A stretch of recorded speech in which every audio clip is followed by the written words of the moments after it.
Hello, my name is Marcus. I'm the compiler of a collection of therapy quotes entitled 1001 Windmills of the Mind, a collection of quotes taken from what's often called the psychodynamic or the psychoanalytic perspective, which long ago, as I understand it, was referred to by some as philosophical medicine or narrative medicine, helping one to be their own story doctor, helping one to fix their story.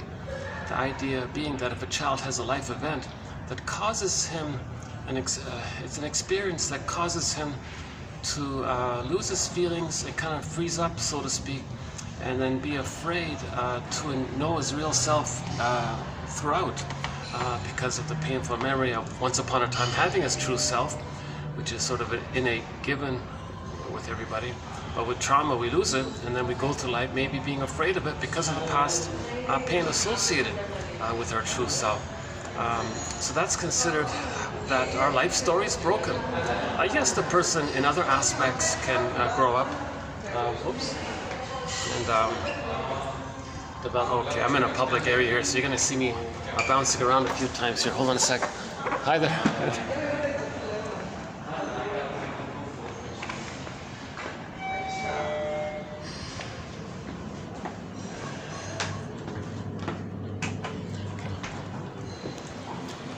Oh, it's been quite a struggle to find a new venue. I'm still searching for a new place where I can do my videos. I need a nice, quiet place without too many interruptions.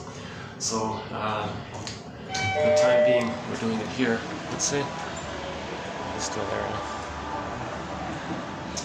Okay, even that spot's taken, eh? It looks like I might have to go down for a while. Okay, let's try you know what I can do? Maybe I can go up to the Italian place. Jeez, today's been a bit of a challenge. Okay. Yeah, so we'll get through this video. It's going to be choppy, but we post some excellent quotes in every video. If you click the More link, you'll get some excellent quotes. So we've done 900 videos so far, roughly 10 quotes. How about here? This is sort of the lobby area. Problem is, they make you buy an expensive drink here if I have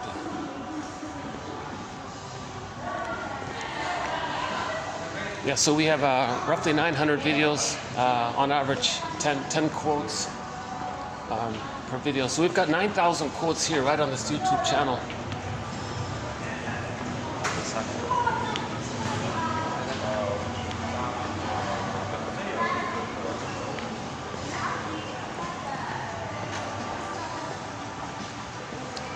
Oh, an unexpected rough start right at the beginning here. Hopefully this will calm down soon. So yeah, 90% of the collection is right here. 9,000 quotes is on this channel here. For convenience, one can get the complete encyclopedia of insights through the copy link page.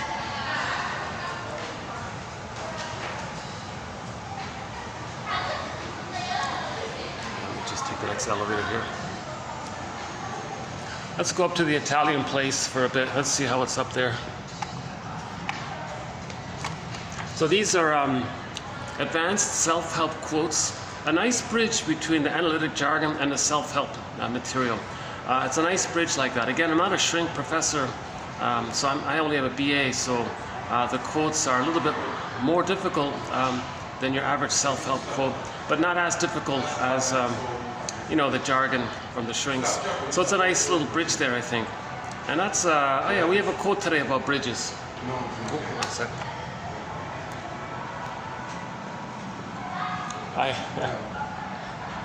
Oh, here we go.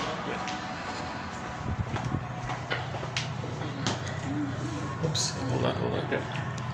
Thank you.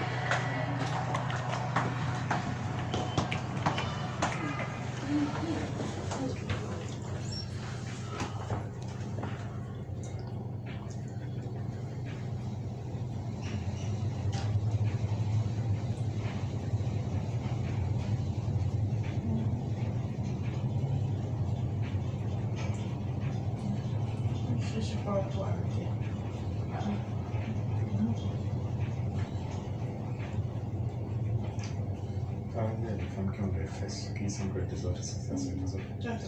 Ça c'est des choses, c'est que des fesses.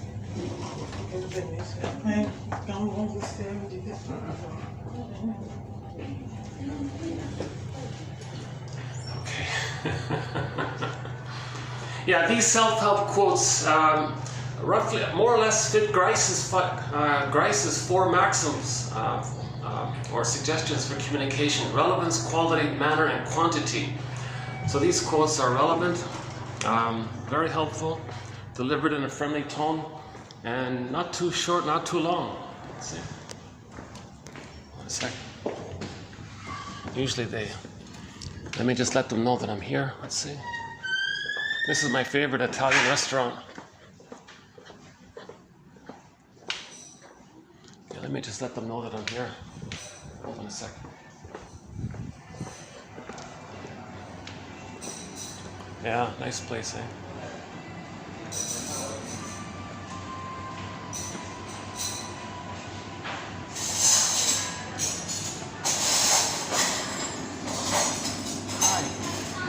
Would it be okay with you if I just stood by the window for a minute while I do it? Oh,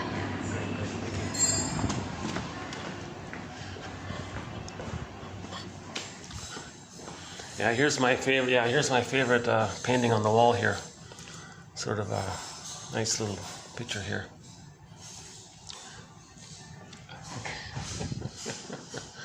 Yeah, see, here's the view here, eh?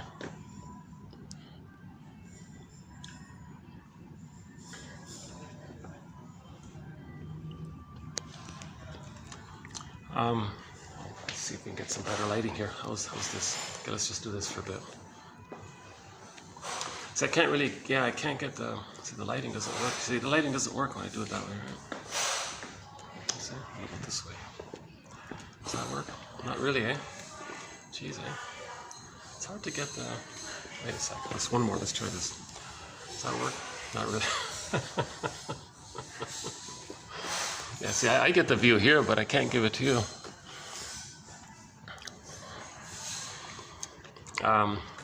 Usually when I get interrupted, it's usually, like 30 or 40 minutes have passed. This time it's like today's a little different, yeah.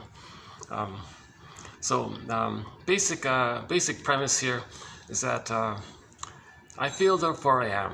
We live to the extent that we feel. Okay, the symbol for this is the golden ball. Our vitality, the radiance of our feelings, and they emanate. So we're embodied. It comes from the feelings come out from the body, so to speak. So I feel, therefore I am. We have our feelings, a connection to ourselves. That's sort of the natural state of affairs. And then at the console, so the feelings are at the console, and in terms of how we feel, yeah, in terms of what's motivating. So the motivating, animating, kind of main primary emotion for a person, put it that way, is the character Joy in the Disney film Inside Out. Okay, so joy and sadness represents our feeling self, our wide range of feelings. So joy is the normal baseline emotion for a person. When the baby's loved, he feels safe, and there's a joyful feeling that leads to the serene, inexhaustible fullness of being. Right? Of course, joy leads to your interest and curiosity, access to your true self, the pleasure of expressing yourself, and sharing that's double happiness, And then now in reality, there are losses. So joy and sadness can swap seats, and sadness can run the console.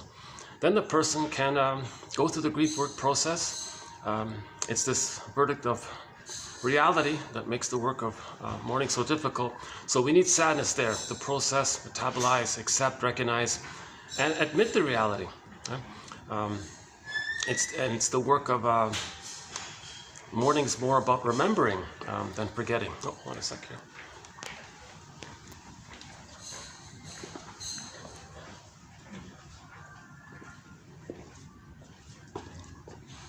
Okay, just some hotel guests here, I guess.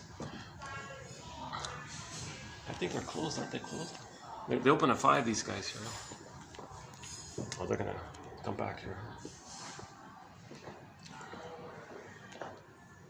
Let's just wait till these guys pass by again. Hold on a second.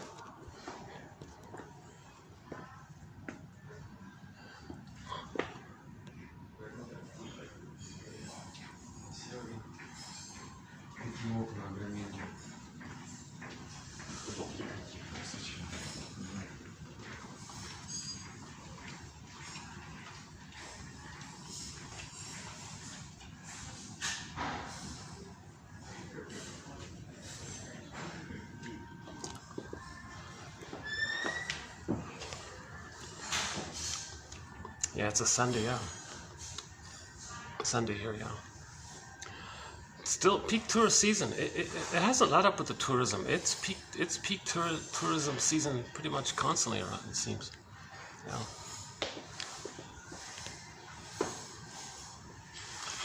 Yeah, so that's the normal state of affairs for a human, a person, a child, a baby, to have their feelings at the console, to have their feelings there, that they know their feelings, they can name their feelings, they can feel their feelings and know their feelings.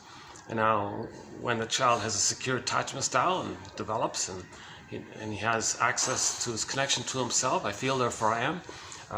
That means empathy is there, reparation is there, gratitude is huge there. Person becomes an elder, they want to share, again with a double happiness. Elders contribute, that's a double happiness for them, that's a real joy for them to be an elder, because everything they've learned and experienced, and they have that spirit of gratitude and generosity, and so elders have a real delight in that role, right? If joy and sadness are missing, you see, that's the trauma. That's the trauma that we're trying to heal. We're trying to get joy and sadness back at the console. Okay, another way of saying it is we want to get the golden ball up. It's down the well, lost down the well, or locked in a cage. In the Iron John story, the golden ball's locked in a cage. So again, the vibrancy of our feelings. Okay, so our feeling self can be expressed in myths and fairy tales in different ways. The characters like joy and sadness, something pure like the maiden in the Demeter myth of Miss Core, Demeter, Persephone. Right, Miss Core gets pulled down into the underworld, or the baby's lost in the forest,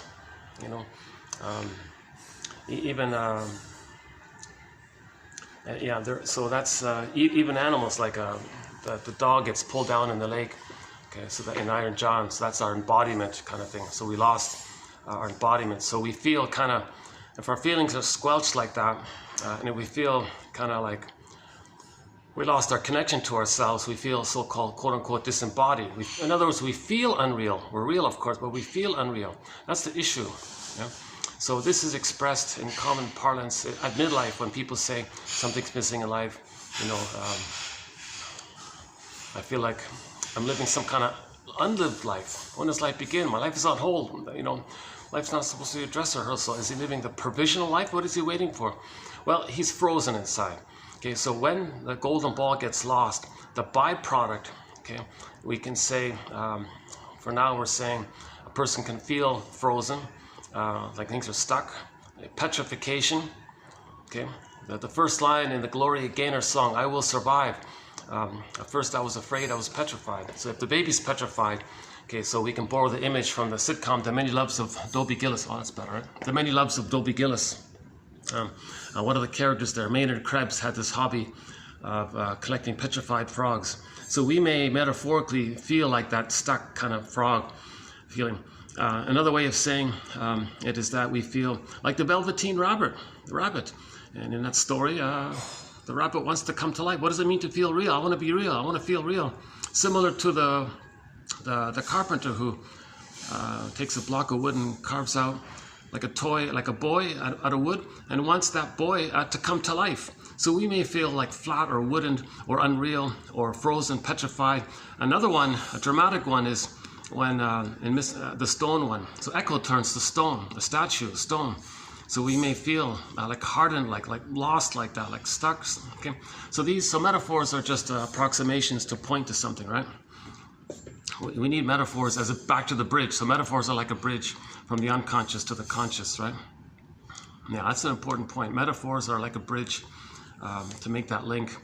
We need that link. We need that bridge to have some kind of a recognition of what's in the unconscious, make the unconscious conscious. We need that bridge there. So the trauma is that, see, the problem is there's no AC up here when there's no, this section here has no AC. Let me go back down. One of those two spots should be available by now. Sorry about these delays. That's one of the disadvantages to these videos here. But I hope I hope with the ambivalence, overall, the overall value is there, although parts of it might not be,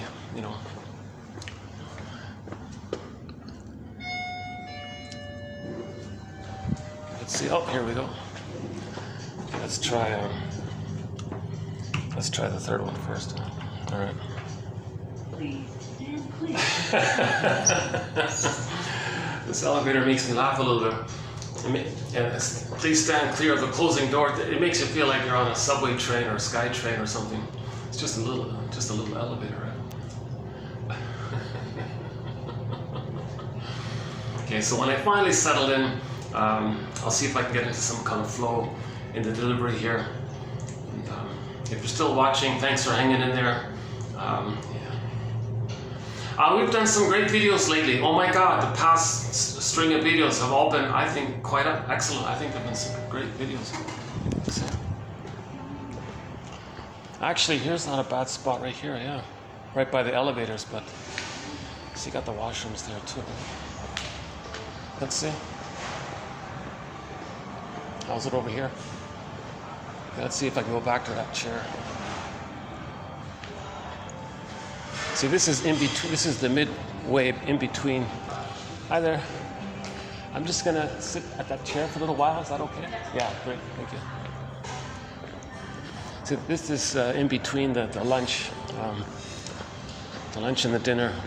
So this is my only time, really.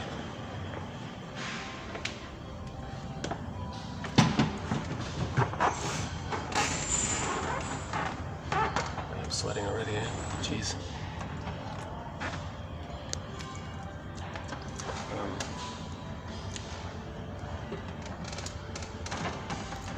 Okay, so what are we talking about? We're talking about trauma. Oh, they put that thing back on. You know, they got this huge flashing neon jumbo light right in front of me that's kind of, let's see if I can unplug that. Hold on a second. Yeah, okay.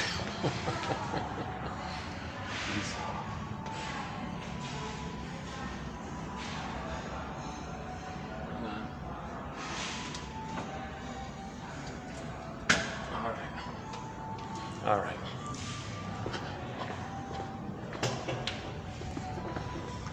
Geez, everywhere you go, there's like some blaring, flashing light selling you something.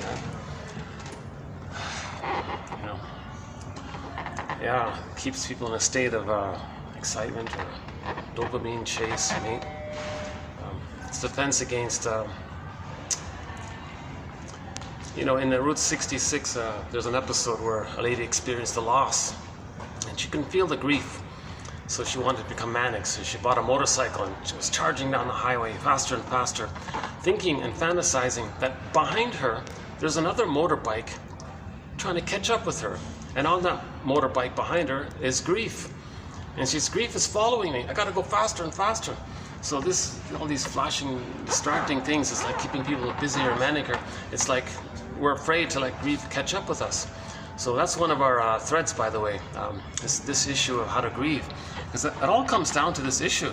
We want to get sadness at the console. When joy and sadness are zooped away, locked in a cage, frozen, petrified stone, unreal wood, and whatever it is, we gotta save joy and sadness, or we gotta get the golden ball back. Because if sadness is at the console, then we can go through the process of admitting, remembering the work of mourning. George, what's his name again? Valiant, The Wisdom of the Ego book. He makes a point in there that the work of mourning is more about remembering than forgetting. So we want to admit the loss. It's this verdict of reality that makes admit it. It's this verdict of reality, got to remember, reality, that makes the work of mourning so difficult. Right? So people, if sadness is not there, if sadness is frozen up the ice mountain or locked away or down a tunnel, down a cavern, hidden in the mountain, today's video, hidden in a mountain, another version of it. Then the person feels complicated. I can't admit it. I don't have access to sadness. I got to deny it. So they'll become manic. They might they may become hypomanic or busy or type A. It doesn't have to be. It can just be denial. Oh, it wasn't important. Sour grape, didn't need them. Grandiosity, I'm above it all, didn't need it. Not important. So there can be other kinds of ways to not grieve. But when there is a loss, it's complicated because they're going to be reminded of the loss. So again, they got to deny it. Later, they're reminded again, deny again, remind. So they're living a lifestyle running, and the grief is following them on the motorcycle behind the lady. Right? Finally, she said to her friend, the friend asked her about this. What does it cost to do this? Oh yeah, this is very costly. I'm missing my life. I'm distracted all the time. I can't really enjoy anything because I'm running from grief. It's very expensive to do this. Well, I'm glad you notice. Well, you notice it, right? Kind of thing. So to be able to accept loss, again, we got to get sadness back. But sadness and joy, those characters, they need like a landing pad, like they need like a place to stand on.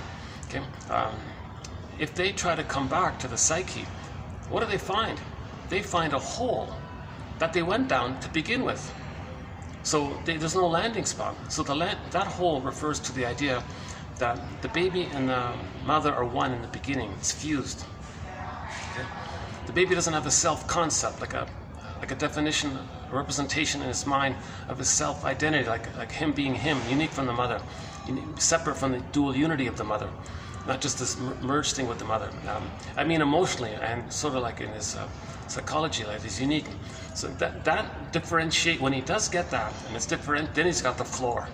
Then he differentiates. So differentiation is the psychic structure needed to have joy and sadness at the console. Differentiation, because that implies that the child was loved enough and felt safe enough to separate and have his identity. If the child's too terrified of the mother, he can't leave her. He sticks to her, clings to her, he's fused there, and flips it around and identifies with her, and he's kind of blurred in this negative tar pit of a negative symbiosis or negative fusion with the mother. So he doesn't have his self-concept. So joy and sadness are frozen because of that.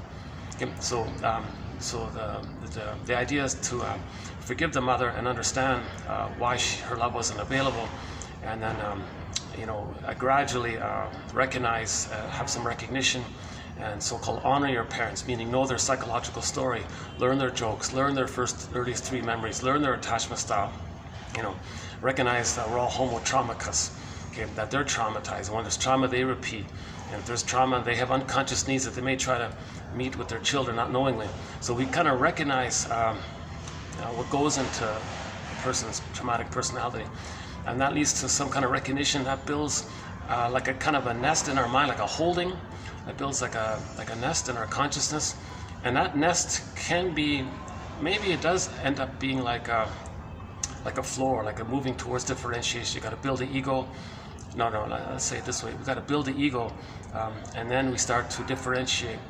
And then with that floor starting to come in, the feelings can come back.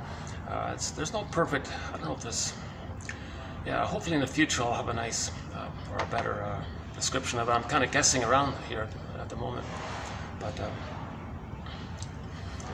But the basic idea in this area is that the baby and the mother are one at the beginning. Mother-infant dual unity, merge, symbiosis, fusion, unico mystica, one with this big mystery. So it begins in the uterus, the baby's in the amniotic sac, his eyes are closed. Now he's got his golden ball, so he feels present. Assuming there's no prior prenatal trauma that he's dealing with and he's stuck back there, not enjoying the present. See, think about that for a moment. If the child has prenatal trauma prior, at some earlier point, he won't really enjoy the present because of the past trauma. Let's enter our quote from the Greenberg film. Shrink said to the guy,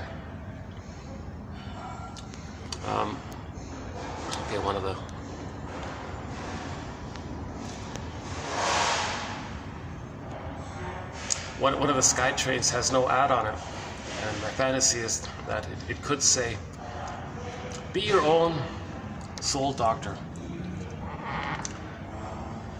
buymeacoffee.com/psychoanalysis and obtain 10,000 quotes to help you be your own existential detective, to weave the basket and get back your golden ball and find your golden ball, something like that. I'll have to find some catchy phrasing here.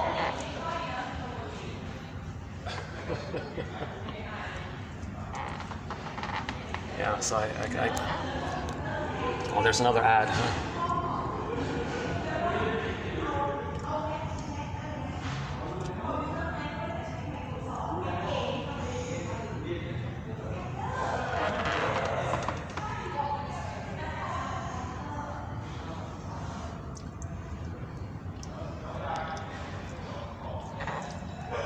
So No, but nobody really believes that the baby has some kind of concept that he has an identity and that he's inside his mother, who's another person, and she's a person who has an identity, and there's this recognition of that he has of his personhood, and mother's a person. In the beginning, the baby doesn't have these kinds of ideas. He thinks mainly that that he's like some kind of god or something. That's it. Like he's some kind of a powerful entity, powerful. Someone called unconditional hallucinatory omnipotence. So the baby's in the uterus. His eyes are closed, and he's in this oceanic feeling, the oceanic bliss, the oceanic oneness, and the power of the mother that's serving him and taking care of him. He thinks that power is him. It belongs to him, or it's a part of him. That's called infantile megalomania, narcissism, invincible, all this power that he has. He's a little god, magic sorcerer. Maybe he's the whole universe, maybe, or the center of the universe. He feels quite omnipotent during that time, and whatever his little needs are, automatically gets met. Unconditional hallucinatory omnipotence, sometimes called magical thinking. His little thought or wish and gets met. He creates everything. So he has this golden ball, so he feels present. Now let's say he had some prior prenatal trauma. He might freeze up there, still develop, but emotionally he might get stuck in a prior place. By the way, one theory is if that's the case, if there is prenatal trauma, he may be very sensitive and tuned to things. He may have like an extra sensitivity. Like back to Maynard Krebs in The Many Loves of Dopey Gillis, that character there. They did an episode about him thinking that, and the shrink said, oh, he's got prenatal trauma, that's why he's so sensitive. They did a comedy about ESP, and he had ESP, they were saying. And I said, what's the source of this? How does a person know so much that others don't know? Why is he so sensitive and so little fine attunement? He's fused with everything. He can pick up little signals. Like, how does that happen? Well, if a baby's traumatized in the uterus, the theory is, then he's really, his energy disperses and he's one with everything around him. So everything around him he can almost read, kind of thing. Like the way a mother and a baby kind of know each other intimately, have the one mind kind of thing. So one theory about all this extra sensitive, all these mystical, New Age, it's because of prenatal trauma. So that the shrink pointed out, very interesting, the shrink said that. So if we go to the episode entitled the show is called The Many Loves of Dopey Gillis, episode entitled The Mystic Powers of Maynard Krebs. It's a fun episode. It's a funny episode. I loved how they brought the shrinks in, and the shrinks were arguing about trying to understand why he has it. And one of them, it was a comedy, but one of them was a little bit on topic, where the lady said, yeah, it's prenatal trauma and emotional catatonia. He's frozen there, but he's dispersed, and that's what causes this extra sensitivity kind of thing. The other guy said, it's the Mutterkon. The shrinks think everything's a matter complex. I forgot what the third guy said. That's a funny episode, yeah.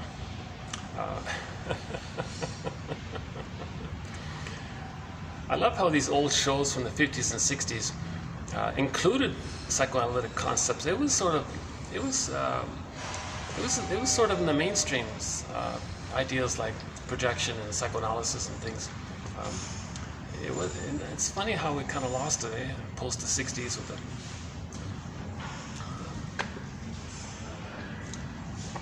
Yeah, in 1955, a very good comic came out called Psychoanalysis. The best introduction of psychoanalysis I believe, is that comic series called Psychoanalysis. It just ran for 1 year. 4 issues were put out, covering throughout the complete run 12 therapy sessions with 3 fictional clients.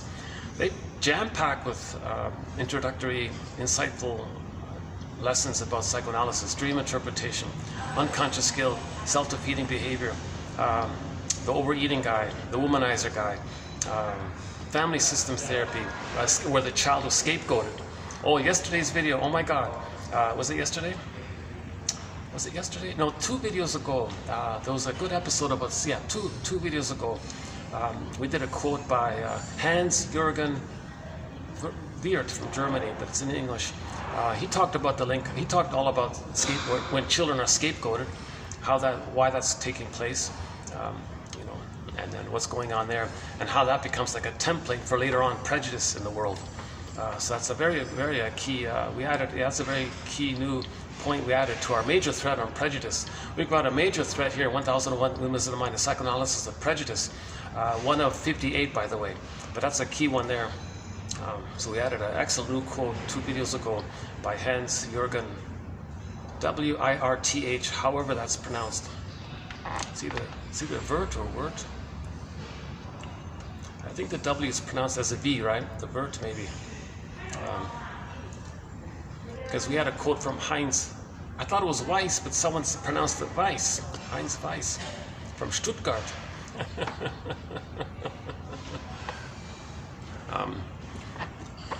Yeah, we have a lot of great quotes from German shrinks. Karen Horney is one of our mentors. Yeah, Edmund Berger as well. You know. Okay, here's another ad here for something. Let's see. Not sure what that's about.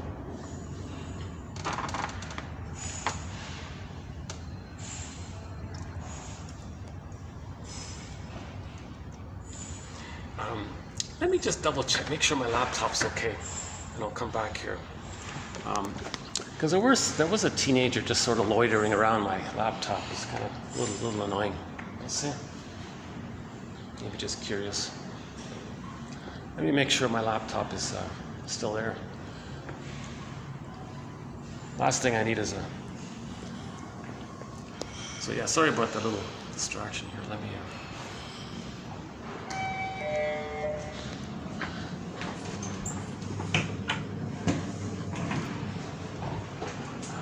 make sure it's okay.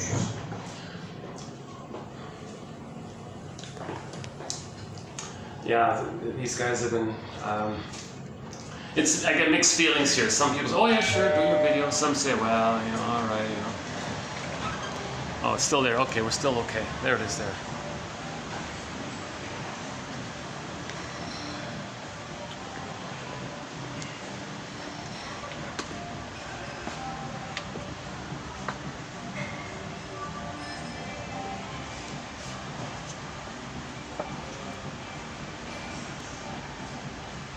Actually, I don't mind it up there. Yes, we'll go back there in a few minutes.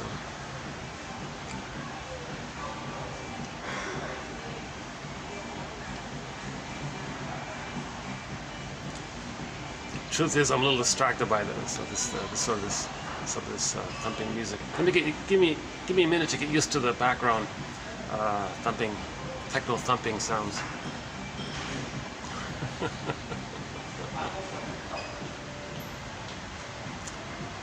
I try not to get anybody in the camera, but once in a while, on occasion, it happens. I don't want to say. Oh, there's the same kid. I want to say. All right.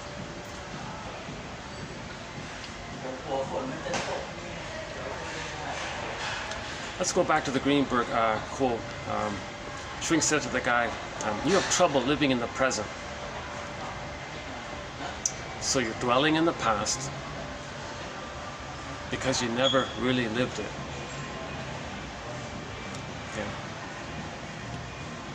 If the child has so let's go back to the example in the uterus. Let's say that there is prenatal trauma there, and he physically is okay, but something inwardly is frozen up. Let's say that took place, I don't know, 6 months. And then from 6 months onwards, like to when he's born, he's kind of numb inside maybe. He might have emotional, like, see, she used that phrase, the shrink said catatonia, right? He may have she meant like emotional catatonia, right? See, that's another variation of the freezing. So that means if a person has emotional catatonia, or, you know, petrified, frozen, turned to stone, unreal, the wooden one, etc., feeling unreal, provisional living, unlived life, when does life begin, that kind of whole stuck area, it may happen in the uterus. You see? And then theory is he'll be a very sensitive person afterwards.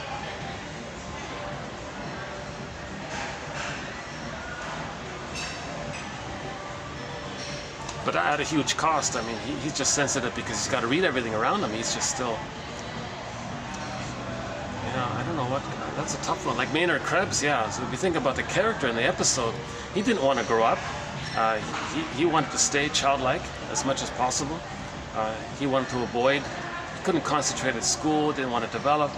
He's kind of like, I can't develop. I didn't get my safety needs. I didn't get my early safety needs met.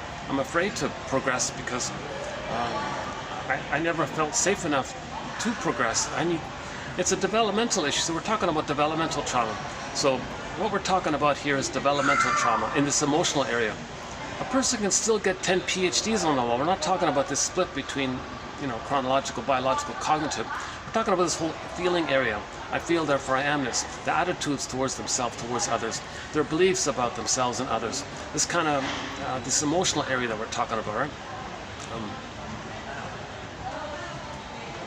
The curmudgeon might have 10 PhDs on the wall, but he can't be an elder. He can't contribute because he is still trying to save the mother. He has unfinished business with the mother. He's still trying to save her. So he's going to be loyal to her, act like her, do to others what his mother did to him. That's his loyalty to her. Because become her. With trauma, he may become her. And then he's just still stuck in that mode, replaying that record of doing to others what his mother did to him. He grows up with 10 PhDs, but emotionally he's still negative towards others because his mother was negative towards him. And so his emotionality and his philosophies will be very negative and cynical. Humor will be dark, cynical, negative philosophies. It all comes from this area of as an expression of how they feel inside. They feel angry. These negative philosophies, they're angry inside. So when joy and sadness are zooped away, it was mainly anger at the console. Anger's not primary, but for the curmudgeon, anger's primary. It shouldn't be. Anger's like the reaction to when the love isn't there. Okay? Joy is the animating emotion, the serene, inexhaustible fullness of being. And sometimes joy can swap seats with sadness. And then the spectrum of joy and sadness, that's the more quote-unquote human side of being human. Okay? With joy, we know our interests, creativity, spontaneity, and then sadness can lead to leads to empathy and care for others, and the joy side can have the joy of tenderness and affection, and then the relating is mutual and reciprocal. No one's being used to play a role from the past, and then trying to transfer the past or see the past in the present, replaying the past because you're stuck in the past. So when there's trauma in the past, the person's going to replay it again and again. So the present becomes like a theater, almost like a theater staging thing for the past. So this is a thing called repetition compulsion. When there's trauma, the person's going to repeat it. Okay, it's as if maybe the baby's saying, "Hey mother, I'm coming out of the womb here. I had paradise. I had paradise in the uterus. I had the Garden of Eden. It was nirvana. It was Shambhala, Shangri-La, paradise, beautiful Garden of Eden, Unico Mystica. I had my golden book." So okay, let's finish with the trauma. Right? So let's say the baby didn't get prenatal shock trauma, let's say, or prenatal distress syndrome. Mother goes to a heavy metal concert, the baby's kicking inside. He's distressed, and the mother says, "Hey everybody, look at Junior here. He's kicking inside. Feel my belly. He's kicking inside. All right, he's going to be a soccer star." What a misattunement. What a disconnect, because the baby has chances are the cord is twisted around him. Again, my disclaimer, I'm not a doctor in all this, but I'm referring to a quote I read. That the cord was twisted around the neck, and he wasn't breathing properly. That's why he was kicking, trying to unravel the cord, trying to free up the cord. And he was in distress. He had a very distress. He was in hell. He was angry. He was ashamed. It was fiery for him. Okay, again, in myths and fairy tales, whenever you see a hell scene, that's the shame he feels and the rage he feels. So myths and fairy tales describe inner life. Myths and fairy tales are true on the inside. So the hell scene is a metaphor for the emotion of shame, this burning, biting feeling. So we don't want the child to have prenatal distress syndrome, because that makes him vulnerable and very fragile. Because if there are complications at birth, he won't have the resources to deal with that, and he may have birth trauma. So now he's traumatized at birth. Now he freezes up at birth. Otto Rank thinks that's more common than we realize. We shouldn't have birth trauma. Even though the child has some difficulties, if the mother provides a secure holding environment, an extended womb, she can heal it if there are complications. If it's too severe, maybe the mother can't even heal it. She'll try and it gives up, gets frustrated. And now the child has shock trauma from the birth, and then developmental trauma later on top of it, because the mother couldn't relate to the child and meet the child's needs. So we're trying to, just to clarify here, of the two main traumas, the shock trauma and the developmental trauma. Okay, relational trauma, interpersonal trauma, strain trauma, attachment trauma. Okay, I mean, emphasis on the relationship. It's traumatic by the dysfunctional relationship. That's one category. The shock traumas, we don't really deal with that here, out of my zone there. And Masterson says, don't look for any kind of memories. Don't look for any kind of memories from any kind of trauma. Just build your knowledge. Just weave this basket. Famous poet said, psychoanalysis looks for an egg in a basket that's missing. First, weave the basket. Okay, so for example, here we got 10,000 little threads here. Just like how a bird flies around, picks up little twigs and leaves and things to build its nest for the egg. You know? We can pick around these 10,000 quotes, for example, and then weave, this is interesting, this might link to this, put it aside, spirals around, and now it links to that. And we got to weave our own basket of knowledges. And then the feelings will come up on their own automatically.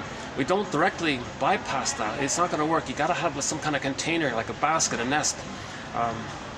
So that's all we're doing. The feelings will come up on their own. Okay, so we're talking about the developmental area because that's easier to deal with. And it's interesting because if you build a basket and feelings come up around the developmental trauma, sometimes the shock trauma memories may come up. That means you built a good basket and you're really going to accept more feelings.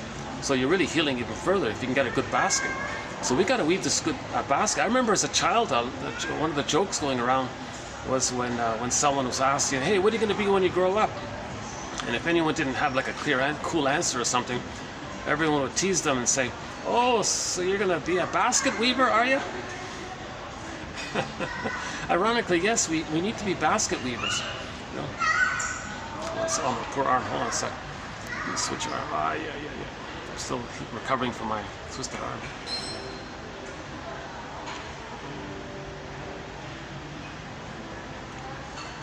So psychoanalysis looks for an egg in a basket that's missing. Okay, so these quotations here, these advanced self-help quotes, they're invitations for mutual exploration.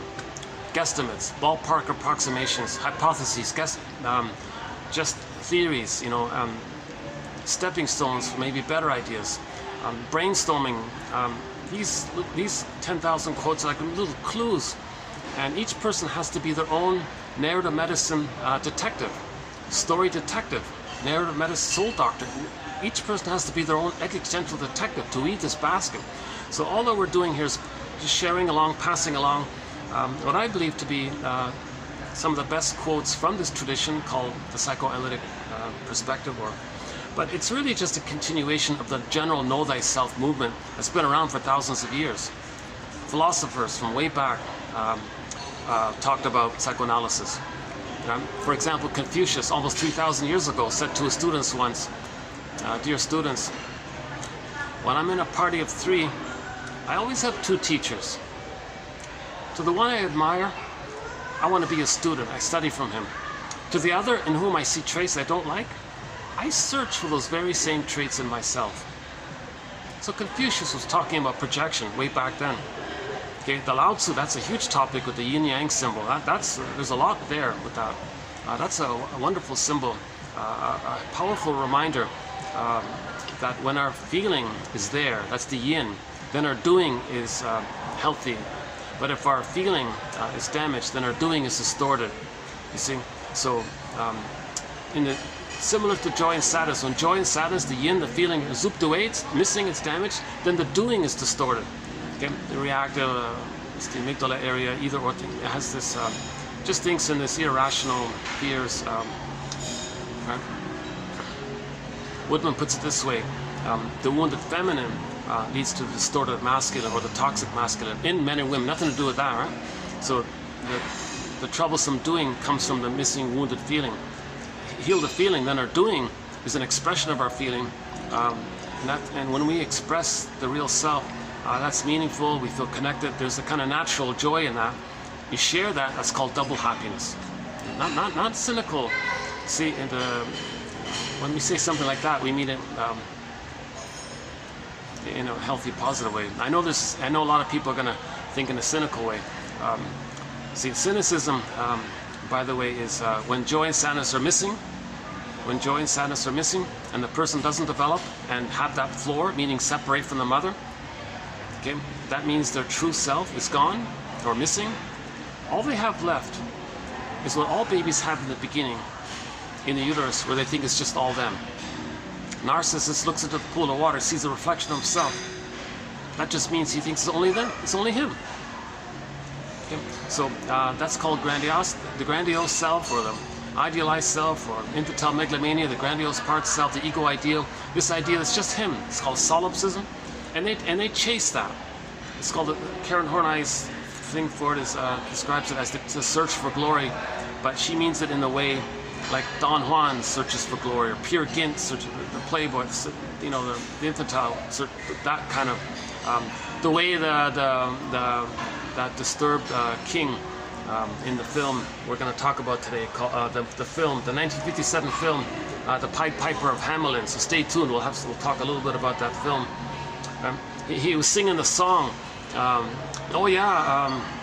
Grandiosity is, you know, being, you know, seeing that I'm number one. Just preserve. So he sang a song about what was it again? Hang on, it'll come to me. I just saw the film. Prestige. Oh yeah, prestige. He wanted fame and status. Prestige. He sang the song, Prestige. You know, someone made a note. That's the first time that actor in his life ever sang. So he sang the song Prestige in there. I mentioned this film, that mayor, because that actor who played that mayor played the shrink in Now Voyager, who helped the character Charlotte, played by Betty Davis, separate from the abusive mother. And he said to her, "Now Voyager, seek thou forth and find yourself." You know? He's the same guy that played in a lot of movies, right? Yeah, that actor did a pretty typical job of playing, you know, the cynical, aggressive, total narcissistic bullying, lying, deceitful, that kind of character, right? And so we'll get there. Yeah, I just saw that film. So if the baby's traumatized and he loses his true self, all he has left is that old belief that he was a little god. Because that belief that he was a little god, that's only going to dissipate if he's loved. If he's loved, he goes through natural development. 18 months, that mainly dissipates. If he's not loved, he's stuck there. Okay? And then what happens is his feeling self gets repressed and then disassociated into the air. So so he has disassociation. He couldn't even hold it in and keep it repressed. It didn't even go down. Maybe he tried, but he couldn't, and it was rejected. It was too much. He can't even hold it. He was disassociated. He may not even he'll have a harder time accessing those memories because he has no, like, he has like a trace memory of it, but not consolidated because it was disassociated. So that disassociation applies shock trauma, by the way.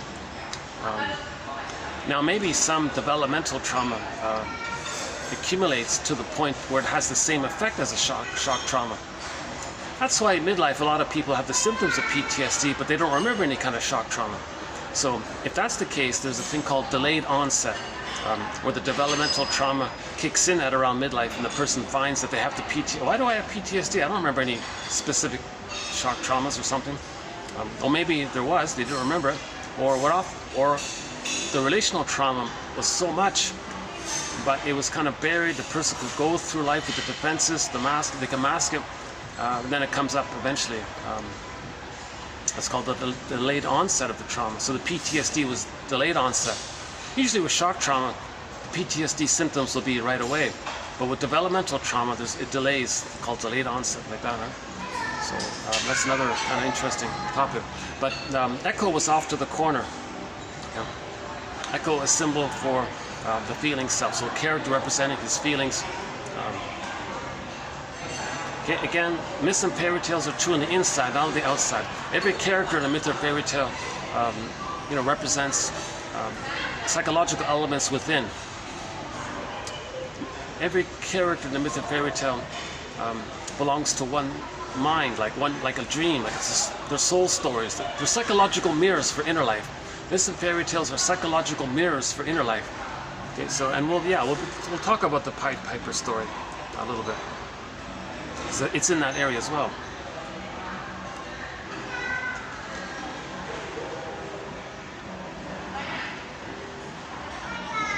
Yeah, sorry.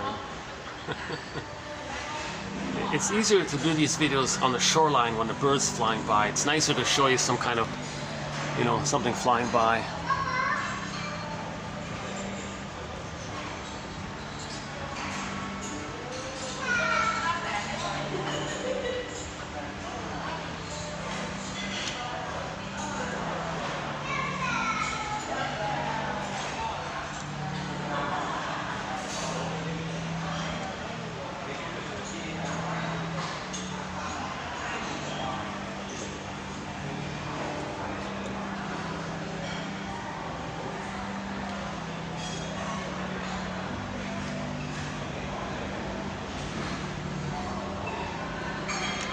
Actually, truth was, I kind of like that up there at the third foot. Let's go back there now.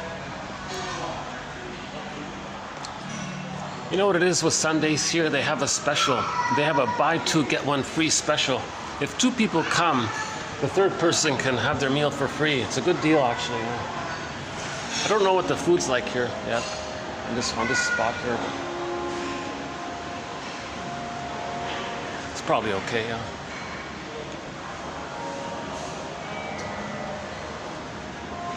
Let's see.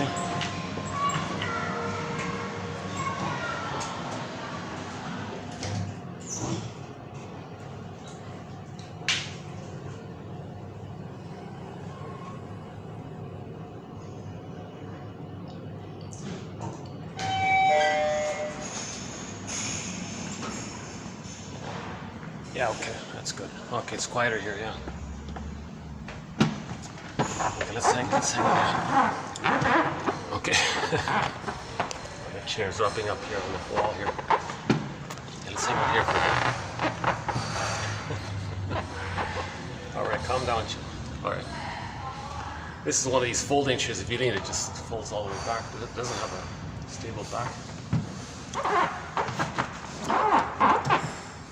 Let's get comfortable here. Okay, let's continue.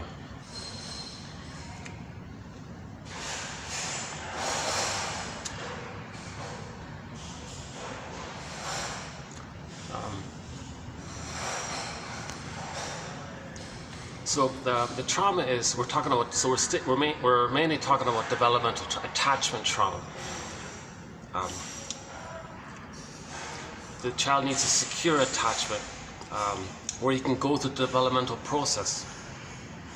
If the child has a secure attachment, he can reach his more or less quote-unquote psychological birth at the age of 3, where he has a self-concept, and in his memory system it's I'm okay, you're okay. He's got that template there. And there's differentiation, and joy and sadness can be there. And so that's normal development. So the psychological birth, as Mahler explains, one of our mentors, Margaret Mahler, the psychological birth of the baby just doesn't automatically, magically appear with the biological birth. Humans come up too early, right? They have to go through a kind of more or less process. So an overly simplified version of it, as I sort of understand it, is first the baby needs an extended womb-like environment called the stage of symbiosis, stage of merging, undifferentiation. Baby doesn't know where he ends and begins, where the mother begins and ends. It's just this mother-infant dual unity. Think about the snake in a circular form biting its tail. It's sort of circular. That's one interpretation for that Ouroboros symbol. It just means that it's just the two of them in this dual unity. I don't know if it's meant for that, but yeah, well, that's a question mark there. But the idea is that it's just the two of them, mother-infant dual unity, meaning it's like a circle like that, I guess, mother and baby interaction. So when the baby's biologically born, he's got his paradise. So assuming there's no prenatal trauma, he's got his paradise. He needs that paradise to continue. Babies can't have paradise lost at biological birth. So when the baby, so the role of the mother is to, number one, her role for the first 4 to 5 months is to give that baby, her baby, that extended paradise. Meaning the child enters into a relationship with her, whereby the baby's needs rhythmically, let the music play on, get met automatically the way his needs were met in uterus. Okay, in the uterus, baby, cord, placenta, mother, mother, placenta, cord, baby. 1, 2, 3, A, B, C, do, re, mi. Rhythm of safety. There was like a flow, it was musical. Right? When the baby's born, he needs that to continue. But now it's different because from the water world, we begin as water people. Right? And when we make the transition to the land world, he needs like a uterus, like in the land world, called an extended land world womb. Right? So in the extended womb, or the social, interpersonal, relational womb, for the first 4 to 5 months, he needs that flow to continue. Baby has needs. Mother understands it, responds, baby is soothed by it, and the Ouroboros, there's that circle again. So that rhythm of safety, and it's musical even. It's most of flow, no delays, no misunderstandings by the mother, and mother doesn't shame the baby for his needs. Mother's there to meet the baby's needs. And the mother understands the signals, and she's attuned. It's called attunement. She has a reverie. She has her positive regard. Because everything the mother does with the baby, because of the fusion, they're one there. The baby's brain is malleable. He's laying down the circuitry based on that interaction with the mother, and he's laying it down as a memory, as a structure for him. Okay? So human connections lead to neural connections. The baby's looking for normal neural connections. That's going to come from a normal interaction with the mother. A normal interaction with the mother is that she's there to meet the baby's needs automatically, right on time, just on time, with no conditions, no crazy ideas that she thinks that's for her or something. It's just whatever the baby needs, it automatically gets met. Okay, so this is facilitated, by the way, when the baby's biologically born. That he's barring emergency, special exception, he's handed directly to the mother on the front. Baby looks for the nipple. He latches and starts suckling, and he all's good. So the cord should stay. By the way, the placenta stays. Because there are complications. It's called a lotus birth, a natural birth. So the cord is still pulsating, oxygen, nutrients still pulsating, belongs to the baby. The placenta belongs to the baby, connects him to the mother. That's his whole connection to everything, right? Why remove that? What's the big deal? Let the baby have that kind of security and continuity of safety, and then let him have that support to make the transition. It's a big transition. It's a huge transition from the water world to the land world. He's got to get used to the land world. Let him have all the support he can get, right? So people complain it looks messy. Big deal. Just put a sheet over the cord. Okay, placenta comes out a day later. They said, okay, big deal. Put it in a bowl. They said, the bowl can sit beside the mother on the bed. You can put some kind of lid over the bowl, allowing the cord some kind of flow there, and it'll fall off on its own accord. Meanwhile, the child has started to suckle, and he's getting safety from the new land world. As he feels safe in the new land world, cord and the placenta kind of drops off on their own accord. So let nature do its thing, right?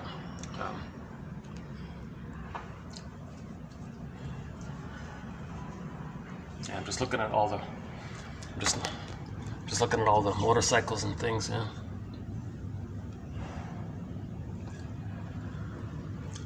Yeah, it's still a bit of a novelty for me to do these videos right by the, oh, there's our crow. All right. The crow, he's a symbol of inner knowing. He's like a little Hermes character in some traditions, in some indigenous stories. The crow is considered the keeper of psychological knowledge and wisdom and spiritual knowledge.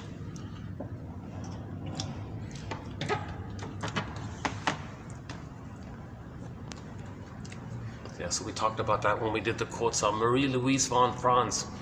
If you look up von Franz, about a month ago, you'll find those quotes there about how birds are symbols for intuitive knowing, intuitive hunches, and how that came about, how people have that idea in the myths and fairy tales. Okay, so Klaus and Kettle make a very important point. When the baby is biologically born, the mother produces lots of hormones, bonding hormones, to help the baby bond to the mother. That's why the mother's producing all these hormones, to make sure the child can feel like super safe and connected to the mother. Okay, and then so now the child feels that kind of oneness. That it's the bliss now, the oneness. The two of them are one. You know, a little glimpse of this is that when people are in the honeymoon phase of their marriage, like the oneness, it's just like a tiny little echo of it. But the baby has that kind of blissful feeling of the oneness with the mother. So the mother produces lots of that, those oxytocin, all those bonding hormones. Okay, so the baby, it helps the baby to latch. Okay, and as the baby suckling and latching, the theory, one quote said, the nerve endings in the child, something about their mucosa nerves, line up. Oh, there's an interesting ad there. The line up with the nerve endings with the mother, like breast, nipple, mother. So that means whatever emotions or sensations the baby has, it's going to go through the nerve line. It's like a cable there. It's like a continuation of what happened in the uterus, baby, core, placenta, mother. Huh? Now you got the baby nerve line, like a little cable, like a telephone line or something. The mother, picks it up, and instantly she has that natural motherly response to make the adjustment to soothe the baby. Baby's uncomfortable. Baby, she's soothed. Okay. So the baby needs this rhythm of safety, this reverie, this kind of interaction where the baby's needs are getting automatically met. Okay. So we don't want that line broken. That's part of the extent. That's mainly the extended paradise, not just physical safety, but this kind of reverie and emotional feeding that the baby's getting. So Klaus and Kennel emphasize, because the mother produces lots of hormones at the moment of birth, hand the baby, again barring emergencies, hand the baby directly to the mother. Don't remove the baby. Oh, there it is. Okay, 1001 Windmills of the Mind, Psychoanalytics, Psychotherapy's Greatest Hits. buymeacoffee.com/psychoanalysis. Be your own soul doctor. Be your own soul doctor. Be your own story doctor. Heal yourself. Know thyself. Get to know thyself. Get to know thyself. How's that? Let's update that and know thyself. Get to know thyself. That's the issue. We got to get to know ourselves. If we don't know ourselves, back to that Hans-Jürgen Wirth guy. He says, then the parents, they're going to see what they don't know about themselves and induce it into the children, scapegoat the child. The child adopts the negative identity, you see. And then the parents did that because anger's at the console. So they want to coax the child to feel angry, demonize, create an image, and as a justification or an excuse, so they can be angry at the child. Can you believe it? They're really scapegoating the child by doing all this. Why? Because they can't mourn. Anger is a defense against mourning. Anger is what happens when sadness is frozen up ice mountain. We got to get sadness back. We got to get those characters back. Watch the Disney film Inside Out. Excellent film, which has won a Golden Windmills of the Mind Award. That's how good it is, right? 2015 film, Inside Out. Just for that basic message. Joy and sadness. That's our feeling self. What's left? It was anger at the console. So that couple we talked about 2 videos ago, the husband and wife are both very angry types, stinger personality types. Neither of them could mourn, and a lot of anger between them. So they get along with themselves. They would do this covert thing of making the child express and embody and own and display the negativity about themselves that they can't handle, and part of that's the anger.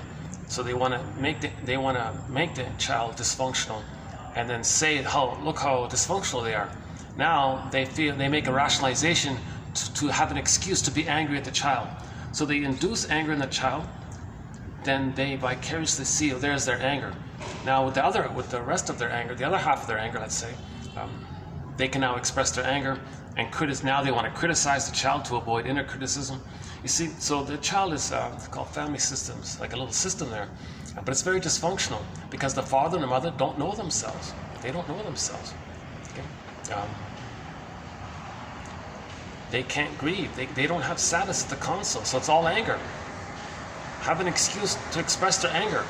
Well, demonize the kid, say he's doing it all wrong, then they're angry at the child. So they're looking for an excuse to express their anger. Let's let this person pass here.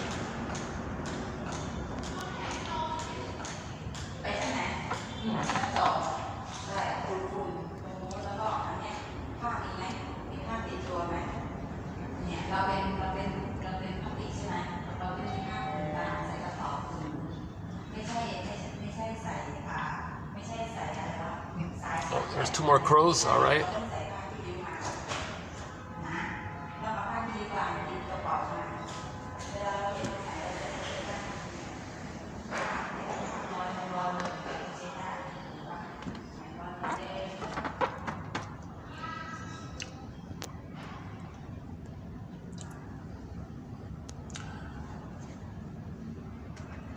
Okay, finally it's quiet down around here. Yeah, great.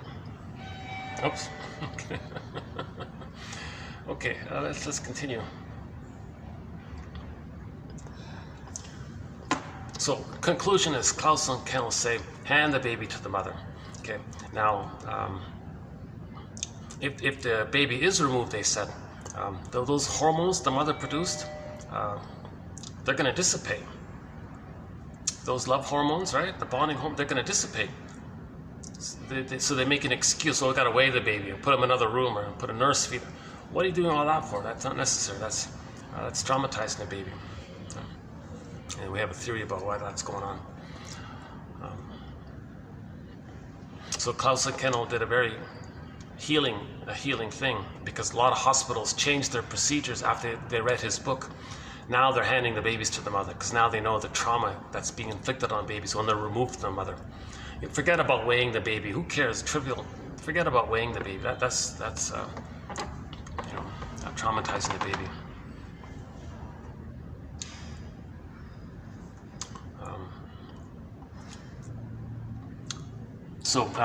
Okay, so let's say all goes well, and the baby does latch, and okay, there's Ouroboros there. There's the mother, the cycle, the mother-infant dual unity cycle. Okay, baby, mother, round, okay, and so on. Let's say. Now, during that time, by the way, no one should. Challenging theory. One author says the baby shouldn't be removed from the mother. Baby doesn't understand time. If somebody picks up the baby and removes the mother from the baby during the first 4 to 5 months, baby thinks, poof, this mother's gone. Where's his mother? You know, and he's going to freeze up inside by that. He may be traumatized by that. Now, the act of that taking place, he's going to be enraged, create some kind of frightening image of whoever caused that. He doesn't even know who caused it. So let's say, for the example was, let's say the father picks up the baby. The role of the father is to make the mother comfortable. So again, the suggestion was that maybe mothers, just to be safe, stays in bed basically for the first 4 to 5 months. Just stays in bed, makes themselves comfortable. Don't catch up on their, comedy, just keep themselves in a good mood.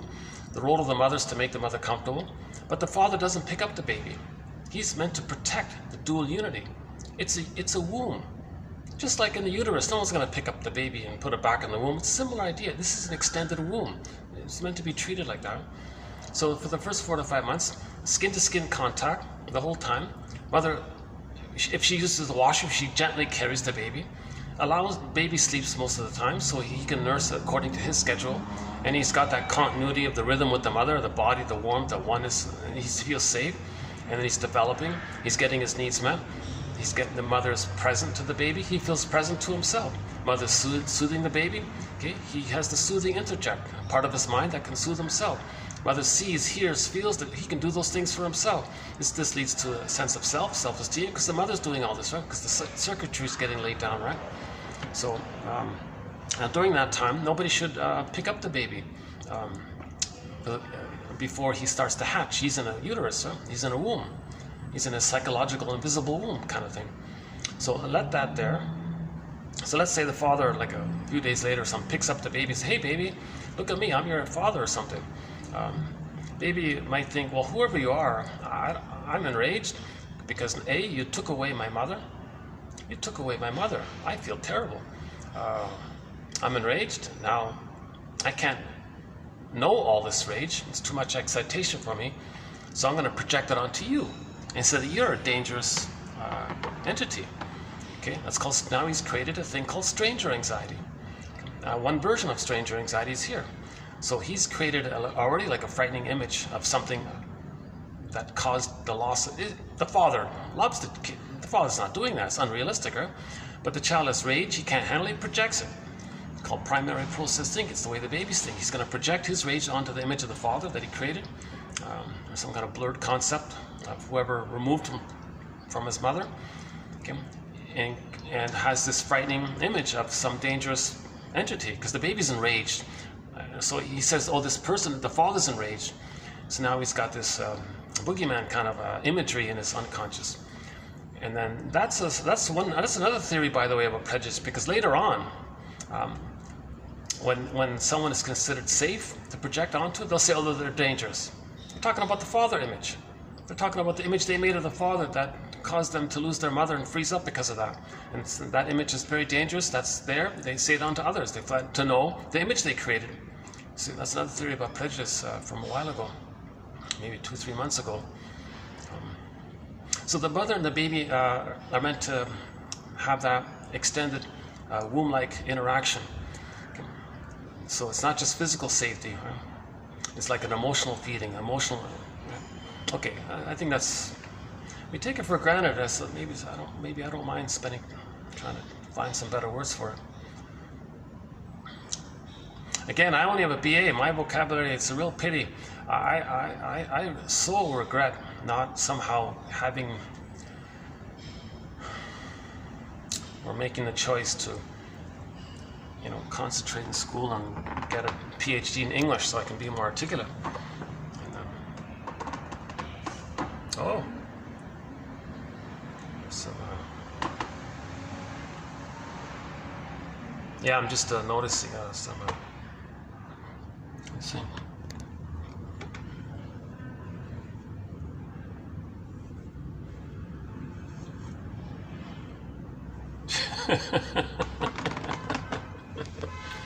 I don't know if you saw the motorbike, one guy just totally cut off the other motorbike.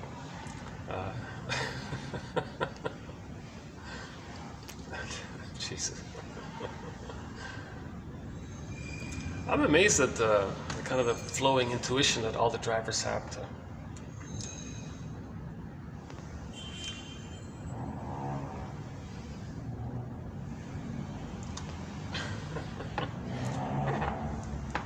Okay, sorry, let's get back on track here.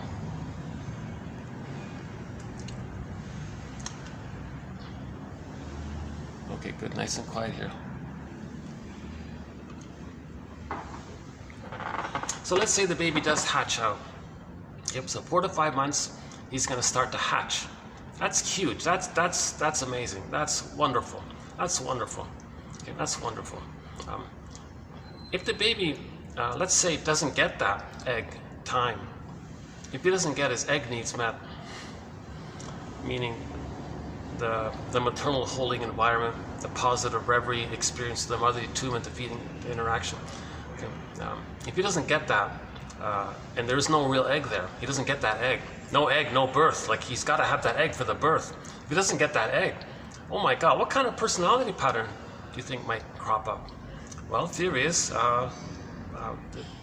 it could be the bully pattern, because in the bully pattern, they'll be very aggressive towards others, lackeys, to get a response from them thinking that because of the timelessness, the mother responded to them. They got to connect to the mother by the frightened reaction of the lackey. So the lackey doesn't want to do it voluntarily, so they're very aggressive to get a reaction. That's the bully pattern. It can be the Iago pattern is even maybe the more troubled because, and more harmful, because he doesn't even want to bother with any kind of goodness, including attachment, including connection. The bully has a disturbed connection, a hurtful connection, right? The Iago pattern has, that's the envy-based one. Okay, so shorthand for this is that the baby can't tell the difference between the breast and his first mother's the breast mother, the breast mother and his experience of the breast mother. If the baby's experience of the breast mother is that the breast mother rejected all of his goodness, all of his needs, it was like a strain trauma, just again and again, misattuned, malattuned, doesn't understand the baby's signals. Sometimes the mother might even take advantage of the baby's innocence and use the baby to meet the mother's needs. The mother might shame her own baby. Oh, there was a lightning just right there. Yeah? Just saw like a lightning flash in the sky there. Oh, there's the thunderclap, yeah. Oh, you missed the lightning, huh? Hopefully I'll get the next one.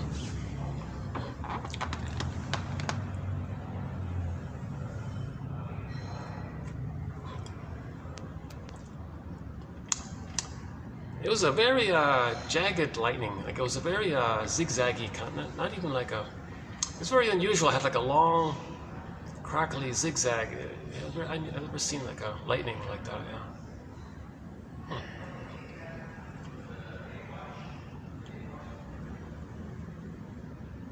Yeah, it was like a long and a ziggy and then a long and it bended a bit. Very unusual. Yeah. Okay.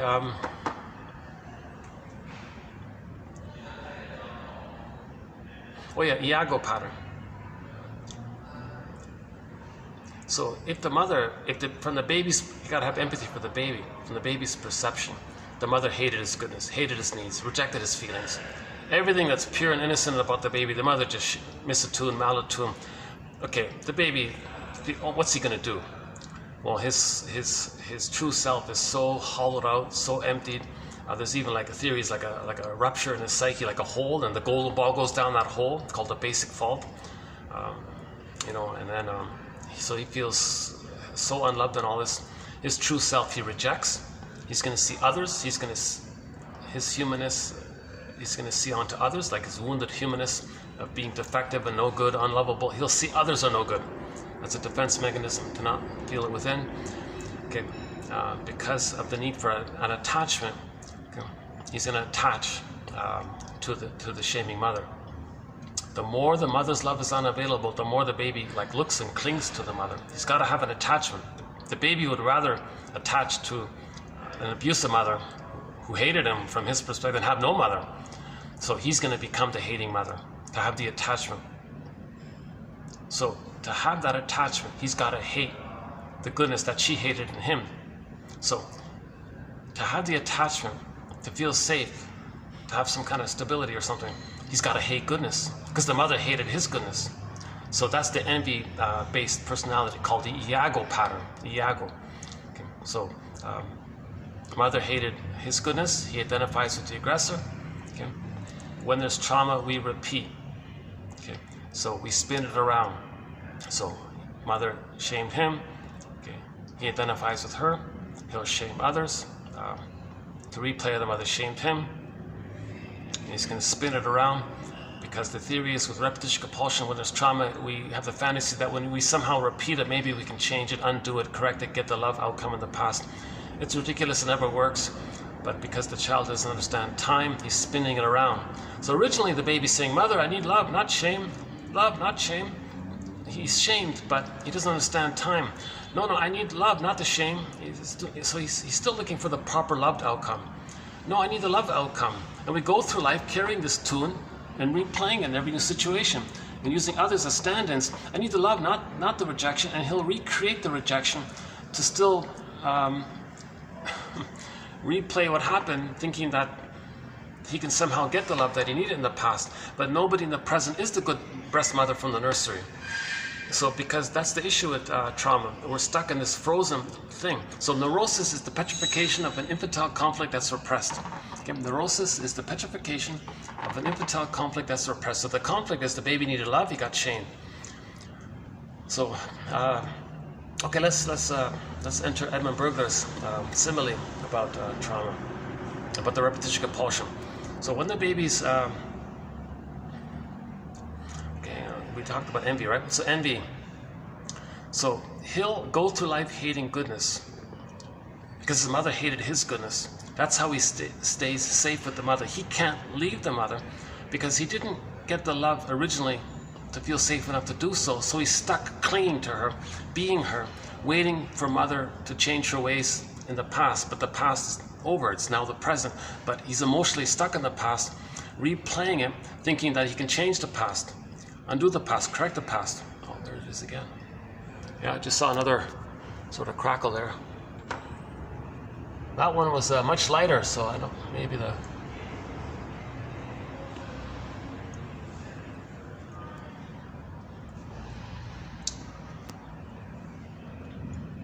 Oh, there's the thunder. Yeah, there's the sound, thunder sound. Yeah.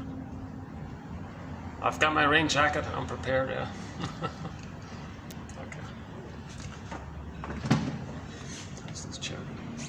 Maybe I should do this. Yeah, let's see. Let's try this. How's this? Is that better? Oh, okay, I guess I can do this. Oh, the chair is okay this way. Okay. Sorry, not much of a back view here, eh? Yeah, sorry about that. Maybe I should bring some nice paper on the back or something.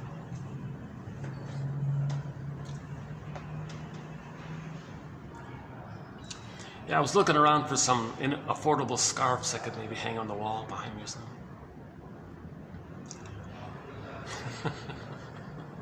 Manager's gonna come. What are you doing? You're making this your office or something?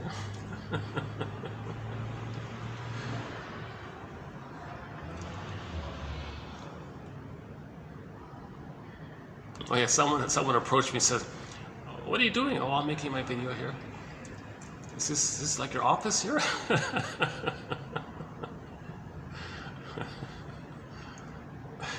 That was when I was on the shoreline. That was a funny comment, right? Like have an office on the beach, right? Oh yeah, the heron there, over that heron over there. He's my messenger. He's my communications officer.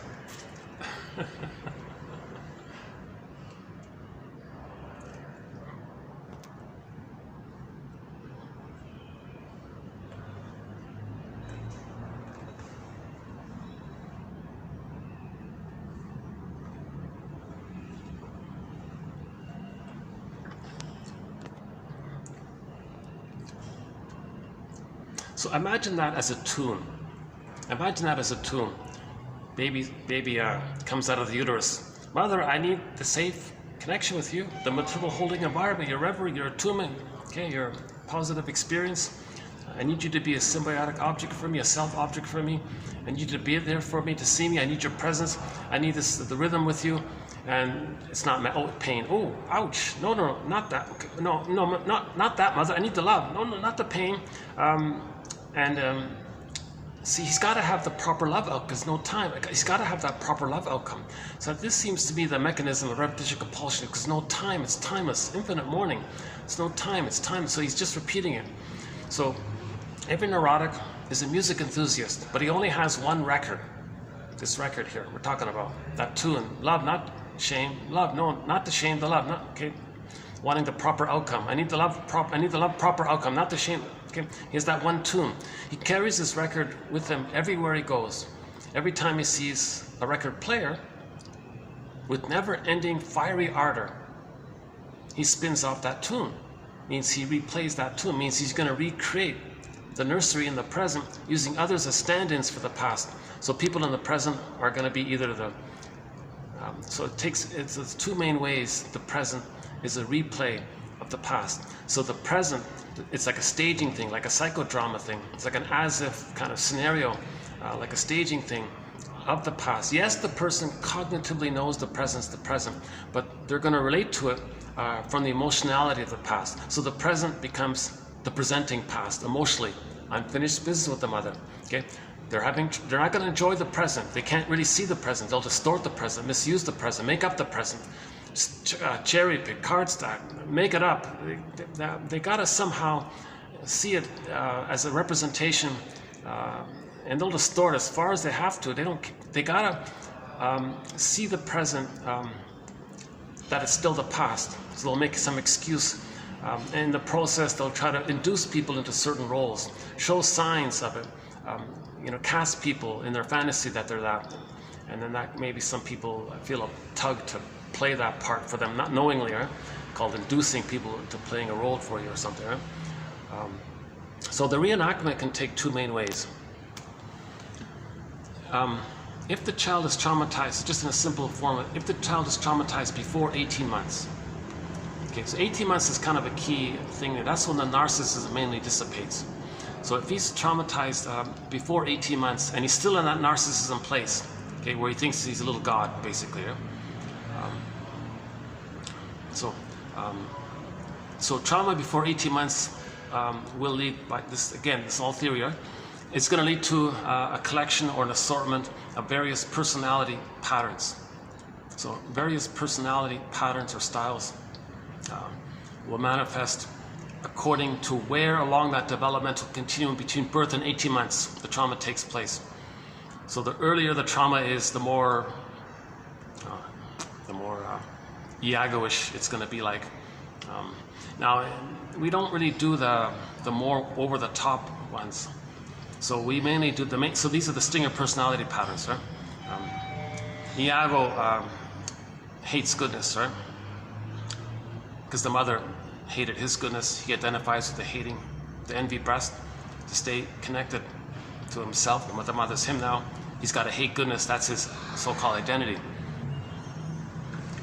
And now he's going to repeat it. So so there's the Iago pattern, the bully pattern, the lower functioning BP pattern, the narcissistic pattern. And again, those more disturbed ones, we don't really cover. You know, the sociopath, the criminautic, we don't really cover that. Thanks to Edmund Berger, one of our mentors, we do have a few quotes on the criminautic here, but with that more trouble, sort of out of our zone there. You know, the ones who say, well, something's only wrong if you get caught. Like, oh my God, I want to vomit when I think that, right? And that's really, it's a really disturbed trauma. There's something really deep in there. Right? So we don't really cover that. We'll let the professional shrinks cover that, right? I only have a BA, so I feel like I don't know how to articulate that, right? But there are a lot of authors. There's a lot of books. There are a lot of articles and books written by shrinks trying to understand and conceptualize the model they make in their mind. Like what kind of model do they have that they're operating from? Remember, we create a model in the mind in the first 3 years. It's called like a theater, like internal working model. You know? So we create like a script, like a schema, like a stencil, like a template. Okay, CCRT, core conflictual relationship theme. RRP, role reciprocal procedures. Okay, this some kind of a intrapsychic society almost, or psychic templates of relational units. Part self linked representation linked to a part other representation and the linking affect. Now it's fused, by the way. Another part self linked to another part other fusing. For example, sometimes the baby only gets love when he's crying. So he has a memory. Well, when I'm in pain, mother's there. I'm rewarded. I get love but when I'm trying to be autonomous, she withdraws. Another relational unit. That's called the WORU, the withdrawing object relations unit. Then there's the RORU, the rewarding object relations unit, and so on and so. So he creates some kind of like spectacles, like some kind of temporal spatial spectacles, one guy calls it. And they go through life seeing things through those spectacles. Like they create a lens and they're going to see and distort the present to fit that lens, because they're stuck at that place, and they need to be stuck there because it's frozen. It's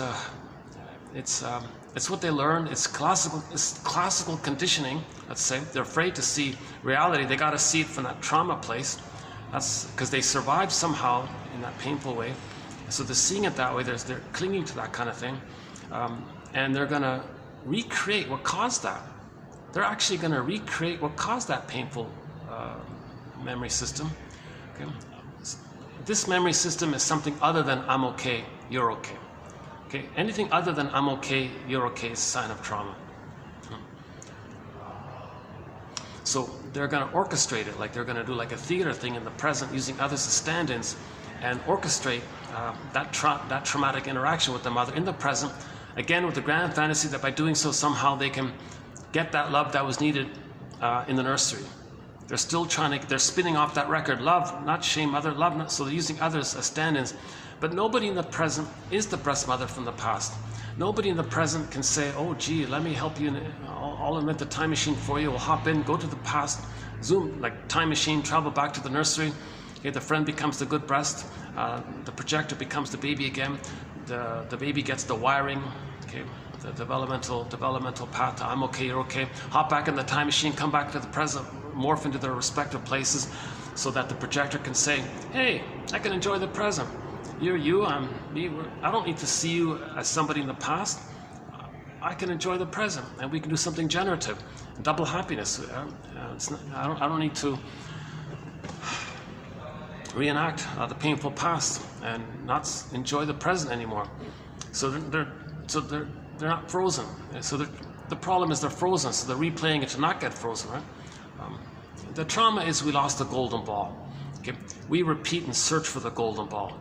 As we are repeating, we're meant to have some recognition that our repetition compulsion is a psychological information or an inference from the inferring mind, the unconscious mind, sometimes called the inferring mind.